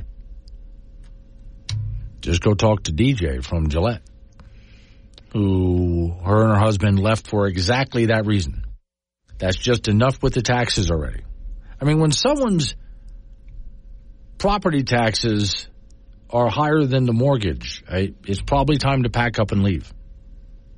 So Illinois just simply cannot afford to do what they say they're going to do. But by gosh, they're going to have a task force on it. My back hurts from carrying the weight of being my mom's most badass child. Honestly, he's just happy to be here. Catch Glenn Woods on Wake Up Wyoming, weekdays at 6 on air, on Alexa, and on the Wake Up Wyoming app. 7:48's the time. It's Wake Up Wyoming. Frank Gambino. Who let you out, Frank? The dogs. Oh, okay. So he's on the road now. Where are you going? The dogs out. Yeah. Who let the dogs out? I'm on I-25 past Glen Rock somewheres. Okay. And it's a Wheatland, Wyoming. It's what? And it's a Wheatland, Wyoming. Oh, Wheatland, Wyoming. Okay. What's going on in Wheatland? They have a track meet. Oh, okay. High school track meet. All right. And let me tell you, it's windy out here. Oh, I bet. And it's just going to get worse. Your gas mileage on the way home is really going to royally suck, just so you know. Yeah. Yeah, okay. But going there will be fine. Yeah, it's fine. You're going to gain gas on the way there. Okay, I have a solution to a problem. There's a lot of people in Wyoming complaining about folks from California moving to Wyoming. And I found online someone made a clever map that solves the problem. So you know, the people in the middle of California are just like us. Yeah. Oh, yeah. Yeah. But hey, you know, it's all ag based. Oh, yeah. Know? I mean, very much like it. Yeah. But now it's the coastal people you worry about. If somebody in California wants to escape to Wyoming, we could send them to Sheridan, California. Yeah. We can send them to Casper, California, which is a beautiful coastal city. I never knew that. Do you see what we're doing here? You want to come living in Rock Springs? Absolutely. There are several Rock Springs in California. I think even California people are smart enough not to move to Rock Springs. I don't think they are. No. In fact, there is a Jackson, California. Oh, is there? Yeah, so we can send them there. Someone online came up with a really clever map. So the idea is, so you want to move here, fine. I-80 goes right into California. So yes, at some point we have the GPS reroute them. So they're still on I-80, right? But they're just heading west and don't know it. All we need to do is put those gold signs up and say, wow, we're here. Yes, exactly right. So, I mean, how do they know? They drive for a long time, and all they know that Wyoming is a really, really, really far way away. So when they pull into Casper, California, how do they know? Other than I didn't know that we could get oceanfront property here. I thought that it would have like a mountain in the background or something like that. There you go. That's a good idea. Women's junior college. The national tournament moves along today at the Ford Center in Casper. Casper College won their first national tournament game in 13 years. They beat Blinn, Texas yesterday, 72-61. And Casper was sharp in the first half. They shot 48% from the floor. They had a big lead at halftime. And the Birds were not so sharp in the second half and left Blinn right back in the game. And for the contest, the T-Birds were 3 of 19 from the three-point line. They had 25 turnovers. However, Golly Walsh grad Logan Alvar was terrific. She had 24 points and 10 rebounds, and Blinn was flat out awful in the first half, shooting 17% from the floor, and was a brutal 6 of 35 for the game from the three-point line. So Casper College will play the defending national champions, Northwest Florida State, at 4:30 this afternoon at the Ford Center. And the other games of the national tournament yesterday, Three Rivers, Missouri over Mississippi Gulf Coast 73-64. Hutchinson, Kansas, the number 1 seed, got by Cochise, Arizona 59-54. New Mexico Junior College beat Trinity Valley, Texas 74-61. Wabash Valley from Illinois edged Dodge City, Kansas 69-68. And Odessa, Texas nipped the North Dakota School of Science 56-55. Today, Collin College from McKinney, Texas will play Eastern Arizona at noon. Southern Idaho will meet Gulf Coast State from Panama City, Florida at 2:15. Casper and Northwest Florida at 4:30. And Three Rivers will take on Shelton State from Missouri at 6:45 at the Ford Center. Wyoming Cowgirl basketball team will play South Dakota tomorrow in the Super 16 of the WNIT.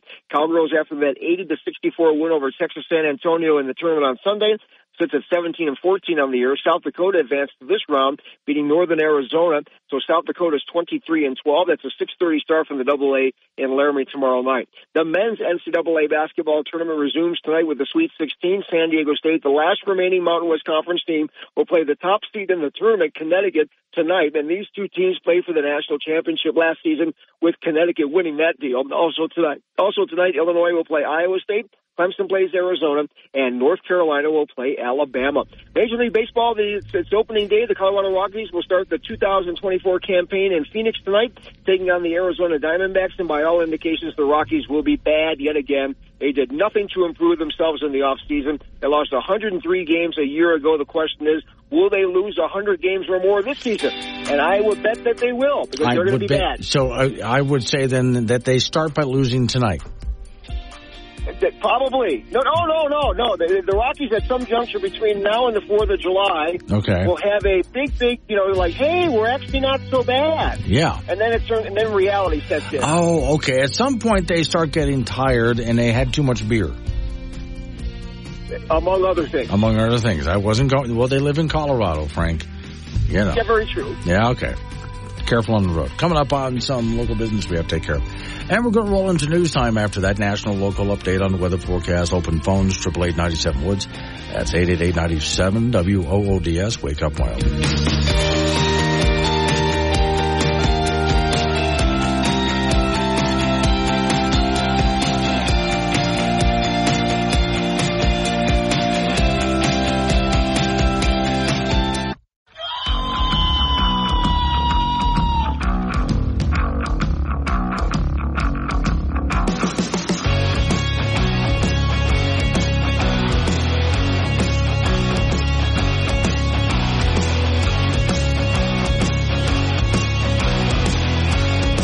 9:06 the time. It's Wake Up Wyoming. It's a Thursday. Swear I can see the weekend from here.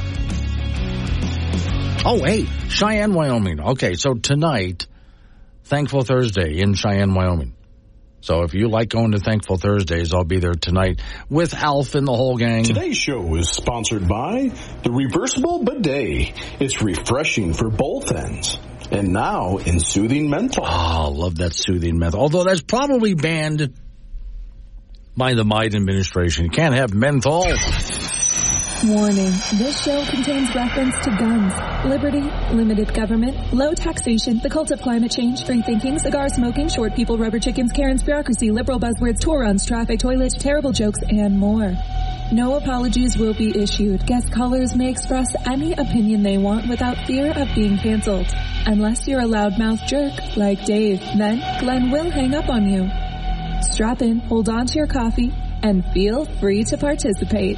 This disclaimer does not refer to every person named Dave, just one particular Dave from San Francisco. We know a lot of Daves. They call this show all the time, and they're great people. So don't call this program and complain that we use your name. That would be a real Dave move, Dave. Before I get into the next couple of stories, which are really going to annoy you, I'm going to tell you something fun, just because I know that I'm really going to annoy you next.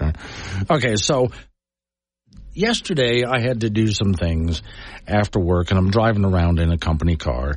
And I head toward a bridge, and I remember as I'm heading toward this bridge that there's a sign, and this is a really cruddy overpass for Interstate 25 in Wyoming.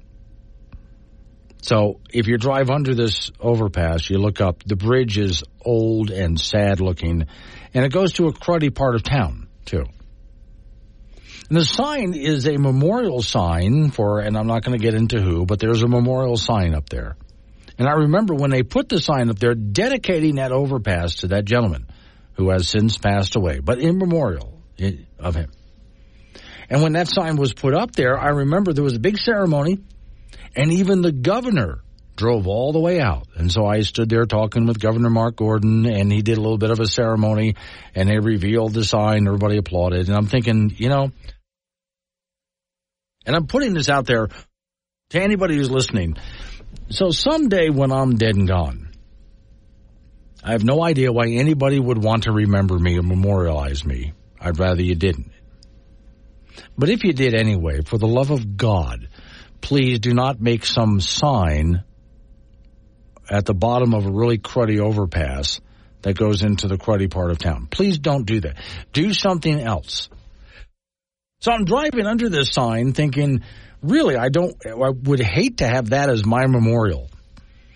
Probably a great guy, which is why they did it, but don't do that. So I thought, what would I like instead? If people were going to make a memorial for me, and I see no reason why anyone would, what would I do instead? And I decided, here's what I would like. I would like you just to toss my lifeless body into a dumpster. The one out behind the Chinese restaurant in town. Okay? And then just pour some fuel in there. Diesel would be nice because diesel smokes really, thick. And so it would really, just totally piss off the environmentalists to have thick rolling smoke coming out of the dumpster. And I want the dumpster to have a plaque on it with my name and all of that. So, okay. And then just light it on fire. Because I think I want my memorial to represent my life and just be a big dumpster fire. There it is, just burning away. Yeah, that would totally represent my life, a massive dumpster fire. And then people could at any time, not just the Chinese restaurant throwing garbage in there all day long, but anybody could come by my memorial dumpster fire and just throw stuff in there and keep it going, kind of like an eternal flame. So I would hope that after I'm finally done, that when I'm gone, that some of you folks will do that for me. Make my life an eternal dumpster fire. Like it was when I was alive, so shall it be when I was dead. All right. The stories that are just going to really annoy, I'm sorry, but this is going to annoy you. Mayorkas, who is supposed to be in charge of the border, went to Guatemala, and while he was there, trashed Texas immigration law from Guatemala. Yeah. All right. Now, it gets worse. Hang on. Joe Biden funds border security in foreign countries as U.S.-Mexico border crossings hit 7.4 million. President Joe Biden, with the help of Congress, is spending hundreds of millions of dollars in taxpayer money on border security in other countries. At the same time, what is he doing with ours? Slipped into the $1.2 trillion budget signed by Biden last weekend, about $380 million for enhanced border security. Egypt, Jordan, Lebanon, Oman, Tanzania. About $150 million will go to border security in Jordan. Yeah. Meanwhile, what are we doing here? Quote, the Biden administration wants nothing more than the ability to manage an invasion elsewhere, but not here at home. Doesn't make any sense. Let's see. Here's someone who puts out on, I'm trying to get used to saying X, Twitter. While our border falls apart, Biden administration will be giving $380 million to other countries to secure their borders. That's right. You are being conned. Are you angry yet? Have you had enough? The amounts appropriated, and this is from the bill that he just signed into law. The amounts appropriated into this act under the heading Operations and Maintenance Defense-wide for the defense security, $380 million to remain available until September 30th, 2025, shall be available to Jordan, Lebanon, Egypt, Tanzania, and Oman under Section 1226 of the National Defense Authorization Act. For enhanced border security. Now, what I'd like to know is, as I read this, so what exactly is going to our border? I wonder about that. I would hope you do, too. And I wonder, besides, this was the bill that they just signed because, once again, your government was running out of money, so they had to slam together something they had to slam together to keep the government from shutting down yet again. And I blame both parties because both parties did this, and they slammed it full of pork. A lot of that pork going to their home districts, and most of it was just garbage, nonsense. And you wonder why, I don't think you do wonder why a rail against the national debt. And I wonder how much money did we spend on other countries for not just border security, but crime issues in general. And then how much are we spending in our country? How much focus? Because crime keeps going up in this country. Our problems continue and keep getting worse. And yet we keep sending money to these other countries. Now, when we send this much money to other countries, honestly, anybody out there think it's really going to go to their border? In most cases, when we spend hundreds of millions of dollars in some foreign country, it just lines the pockets of the dictators in charge and never really gets to what they promised they were going to spend it on. My world, everyone's a pony, and they all eat rainbows and poop butterflies. That's beautiful, Katie. Well, that image is going to stick with you all day. News and weather together at the top and bottom of every hour. This is Wake Up Wyoming with Glenn Woods on AM 1030 K2 Radio. 9:20 is the time. It's Wake Up Wyoming. All right, 888-97. What's the phone number? 888-97-WOODS. Thank you, DJ. DJ just sent me this. This is good. There is a moving van, it looks like. It's a van. Well, it's a picture like a U-Haul, but it's got a different logo on it. So I'm thinking it's, unless they haul something else. And it says it's being transported because it broke down. So it's on a flatbed diesel truck. And I bet you because I said diesel truck, you already know where I'm going with this. Yeah, this moving van of whatever it is has written on the back, it's got a bunch of big wrap of a bunch of green leaves, and written on it is, "This van is electric and better for the planet." So, first off, it's broken down, so it's being hauled away by a big diesel flatbed truck. Second, the sign is bogus. And think about how arrogant that sounds, too. This van is electric and better for the planet. It's not better for the planet. In fact, because it's electric, it's worse than the planet. Next thing you know, you're going to try to tell me that it's zero emissions, which it's not. Electric vehicles are zero emissions at the source, but that doesn't mean anything. You have to create emissions in order to charge it. In fact, as I've mentioned many times before, when you take a look at what it takes to create those vehicles, and then what it takes to dispose of them when we're done with them, they are not good for the planet. Okay? So the idea, well, all electric vehicles, it's all rainbows and unicorns. No, it's not. But I love the fact that it's being transported down the highway because it's broken on the back of a diesel-powered truck. All right. 888-97, what's the phone number? 888-97-WOODS. Some people never learn. And I've gone through a lot of examples of different kinds of people who just never learn, but this guy really takes the cake, or the fentanyl, for that matter. So we're going to go Casper, Europe. We're going to go to Casper, Wyoming for this one. 49 years old. Has been in trouble with the law his whole life because he never learns. He's on probation, which he has been many times in his life. He goes in to check with his probation officer.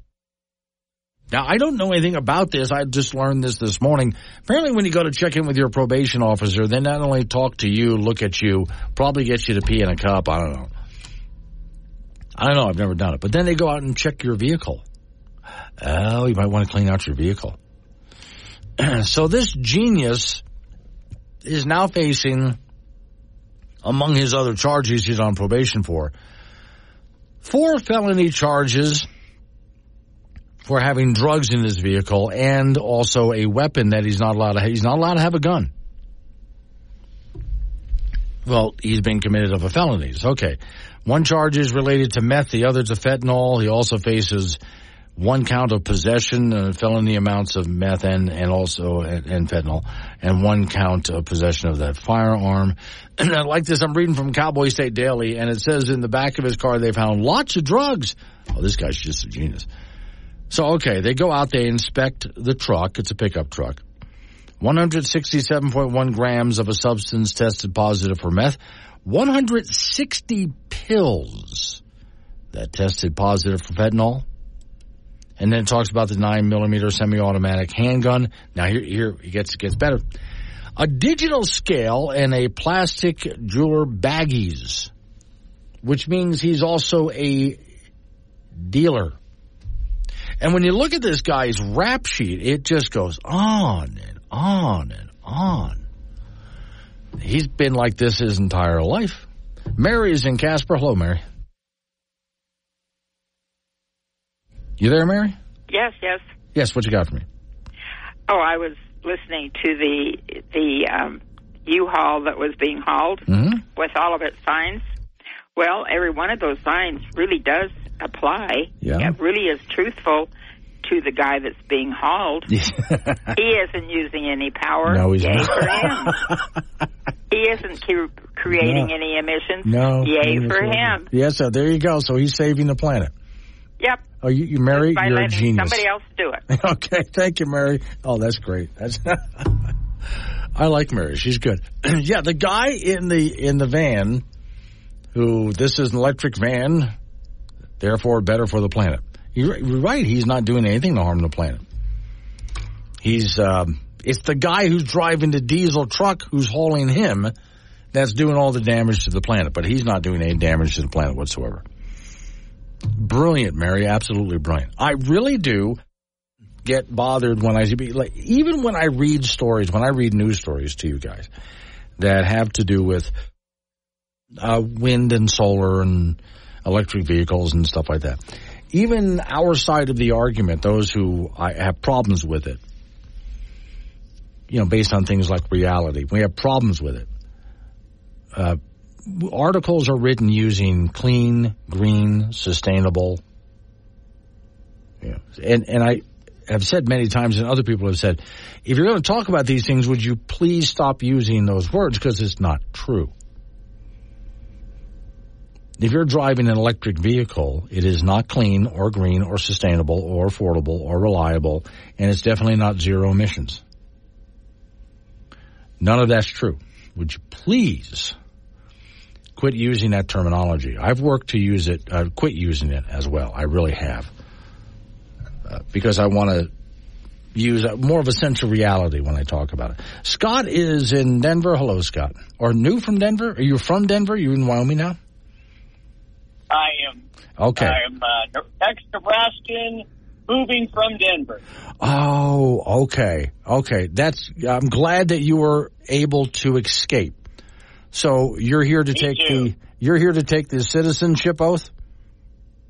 Absolutely. Okay. See, this is easy, folks. I'm glad he's here to do this because what he's going to do is promise to us that he's not going to go back and do it the way they do it in Colorado. So it's as simple as this, folks. Just kind of follow along with this thing. I insert your name. I, Scott, the RN. Yep. Hereby understand that Wyoming is a quiet place where there are many guns. Because, Scott, an armed society is a polite society. And I understand that I will be not required to own a gun. You don't have to, Scott. But it's seen as an embarrassment if you don't own at least 6 or more. Do you understand? Absolutely. Okay. I meet the minimum, but I will strive to get up to the 22 per capita that is the current. Okay. So as a citizen of Wyoming, and welcome to the state, you, Scott, understand that you'll be expected to earn your own way. And it's not that when you see someone in need that you can't help them, but it's not a permanent condition. Help people up. That's about it. You understand if you're moving to Wyoming that that's what we expect of you. Bootstraps. Okay. Bootstraps, absolutely. You understand, of course, you're to mind your own business, right? Yes. Okay. You have to make fun of Colorado. Absolutely. Okay. Well, having lived there, that ought to be pretty easy.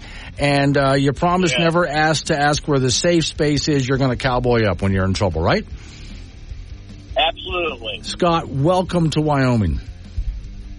It's been wonderful just moving over the last few weeks. Yeah. And I plan to irritate the neighbors in my blue neighborhood that I moved into. Oh, God bless you, Scott. Thank you. It's Wake Up Wyoming.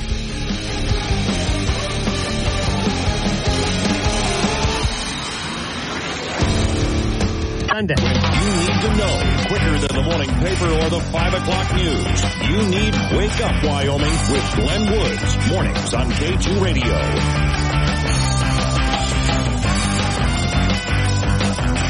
9:36 the time. It's Wake Up Wyoming. Again, thanks for that call, Scott. I saved it, actually. I saved your call because I thought that was a really good one. He's coming up from Colorado and taking the Wyoming citizenship oath, which, by the way, you can read at the Wake Up Wyoming website. I have it up there with a new story. I attached it to a different story on the Wake Up Wyoming site, but sometimes I just republish that independently. I keep trying to get state legislators to pick it up as a bill. I just can't get them to do it yet. If you look at the story on the Wake Up Wyoming site, Freaky Map Tricks California Transplants, that it tricks California transplants out of Wyoming. Yeah, so if you're moving to Wyoming, you accidentally wind up back in California. To which Grandpa Rich from Thermopolis says, we have a lot of Californians moving to Thermopolis now with a lot of U-Hauls. Well, here's the deal. If you want to get a Penske or a U-Haul to get out of California, it's tough to rent one. It's going to be expensive because there's not many. But if you're moving to California for some god-awful, stupid reason, these companies are just begging people, please drive these trucks into California because there's so many people moving out and not many people moving in, so it's not balancing for us. It's really not. Babylon Bee, best parody they ever did based on the Beach Boys, Wish We All Could Leave California Now.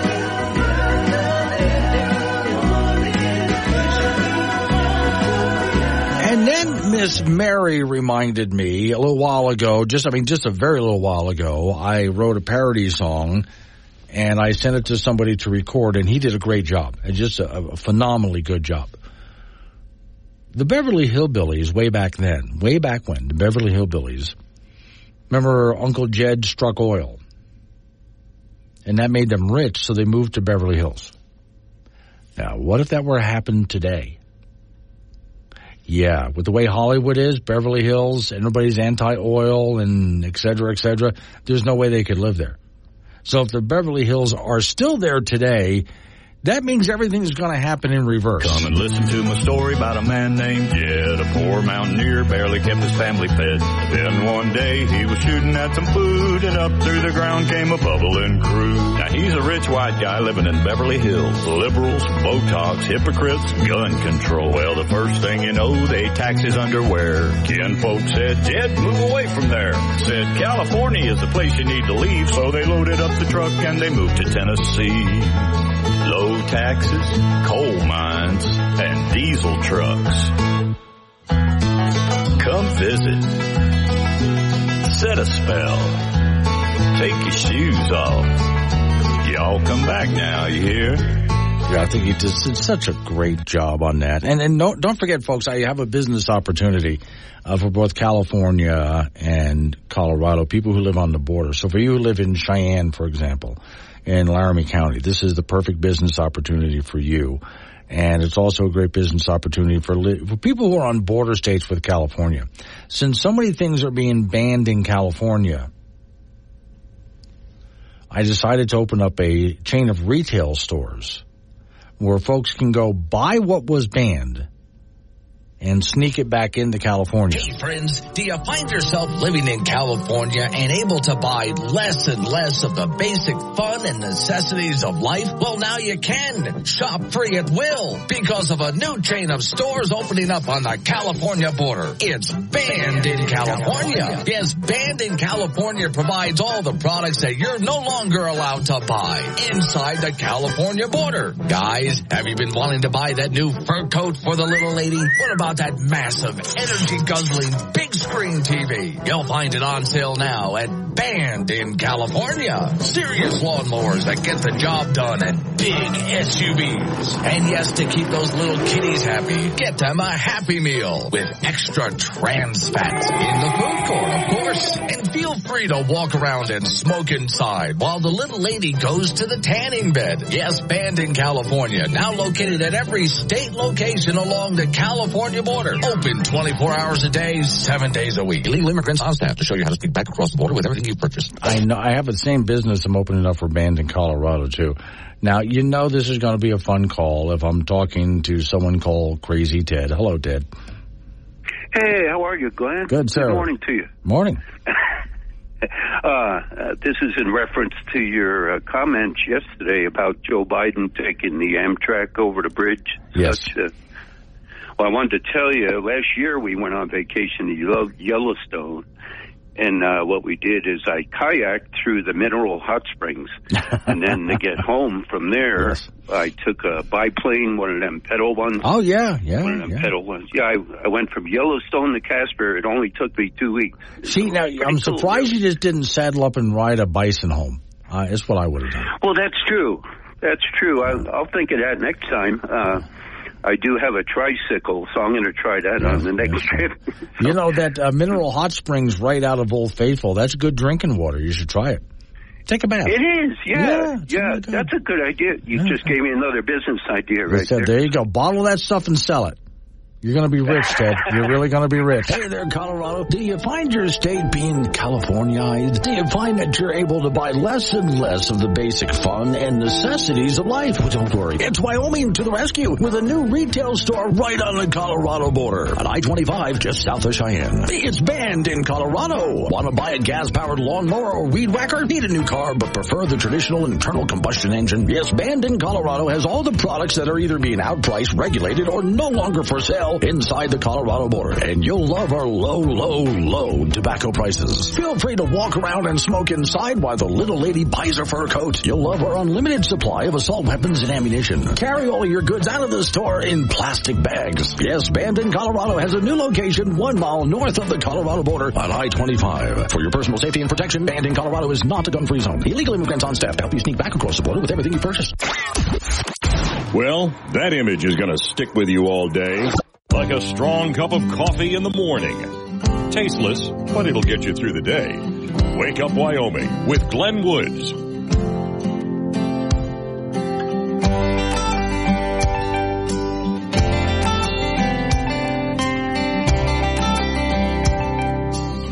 .48's the time. It's Wake Up Wyoming. Off we go to talk to Frank Gambino. Did you make it there, Frank? I'm in sight of Wheatland. I can see it. Okay. But I'm not quite there yet. Okay. So you'll just kind of get blown right into town. I'll be, it's not as ferocious down here as it was in Casper, that's for sure. Oh, okay. All right. Well, give it time, because forecast shows that's just, not going to do it. And how do they run track when it gets really windy out there? They probably won't pole vault if it's that really that breezy. You just pole vault with the wind. If it's a crosswind, yes, I would say they would bail on that thing. That's not safe. Well, can't they turn the bars? They can go the other way. Yeah, but if it's a crosswind, yes, it doesn't matter which way you turn. No, okay, because it's going to be normally they're one direction, north and south or south and north. Right. And stuff like that. So which do you think would be better? Wait, pole vaulting into the wind could give you more lift, but with the wind, you might actually be able to get up and over a little bit better. Do you think it would hurt you or help you if you're pole vaulting with a Wyoming wind? I would go with the wind. I mean, you could go up in the air with that pole, and then the wind would stop you, and then you would end up in the pits, and then you'd be hurt. Okay, or go backwards. See, folks, the important scientific questions that we have on this program here. I bet you guys never stopped for a moment and thought about the Olympics. What about, okay, if I was doing, let's say, what's that one, just the jump, they did the long jump, right? Okay. I would want to go with the wind, not into it. Obviously. Absolutely. Yeah, you wouldn't want to go into the wind. Because you could actually, you might be someone who could set a record, but if it's into the wind, you're not going to. But if it's with the wind and it's a Wyoming wind, hell, you might get an extra couple of feet out of that. Right, and then like in some of the sprint races at the Olympic level, you can't really set a world record if the wind is like a minimum mile per hour. So really? If it's like 7 or 8, no, that's wind aided. Nope, that ain't happening. Oh, I didn't know that they did stuff like that. Oh, yeah. That's really, see, again, folks, the scientific discoveries we make on this program. There you go. All right, the Women's Junior College National Tournament continues today at the Ford Center in Casper. Yesterday morning, we had a game that started at 10 a.m., Casper College won their first national tournament game in 13 years with a 72-61 win over Blinn, Texas. Birds really looked good in the first half. They shot 48% from the floor. They had a big lead at halftime, and they were not so good in the second half. And for the game, they won 3 of 19 from the three-point line. They had 25 turnovers. However, Kelly Walsh grad Logan Alvar was sensational. 24 points and 10 rebounds for Casper College, and Blinn was flat out awful in the first half, shooting 17% from the floor and a brutal 6 of 35 from the three-point line. So Casper College will play defending national champion Northwest Florida State at 4:30 this afternoon at the Ford Center. In other games at the national tournament from yesterday, Three Rivers, Missouri over Mississippi Gulf Coast, 73-64. Hutchinson, Kansas is the number 1 seed, and they defeated Cochise, Arizona, 59-54. New Mexico Junior College beat Trinity Valley, Texas, 74-61. Wabash Valley from Illinois edged Dodge City, Kansas, 69-68. Odessa, Texas dipped the North Dakota School of Science, 56-55. Today, Collin College from McKinney, Texas, will play Eastern Arizona at noon. Southern Idaho meets Gulf Coast State from Panama City, Florida, 2:15.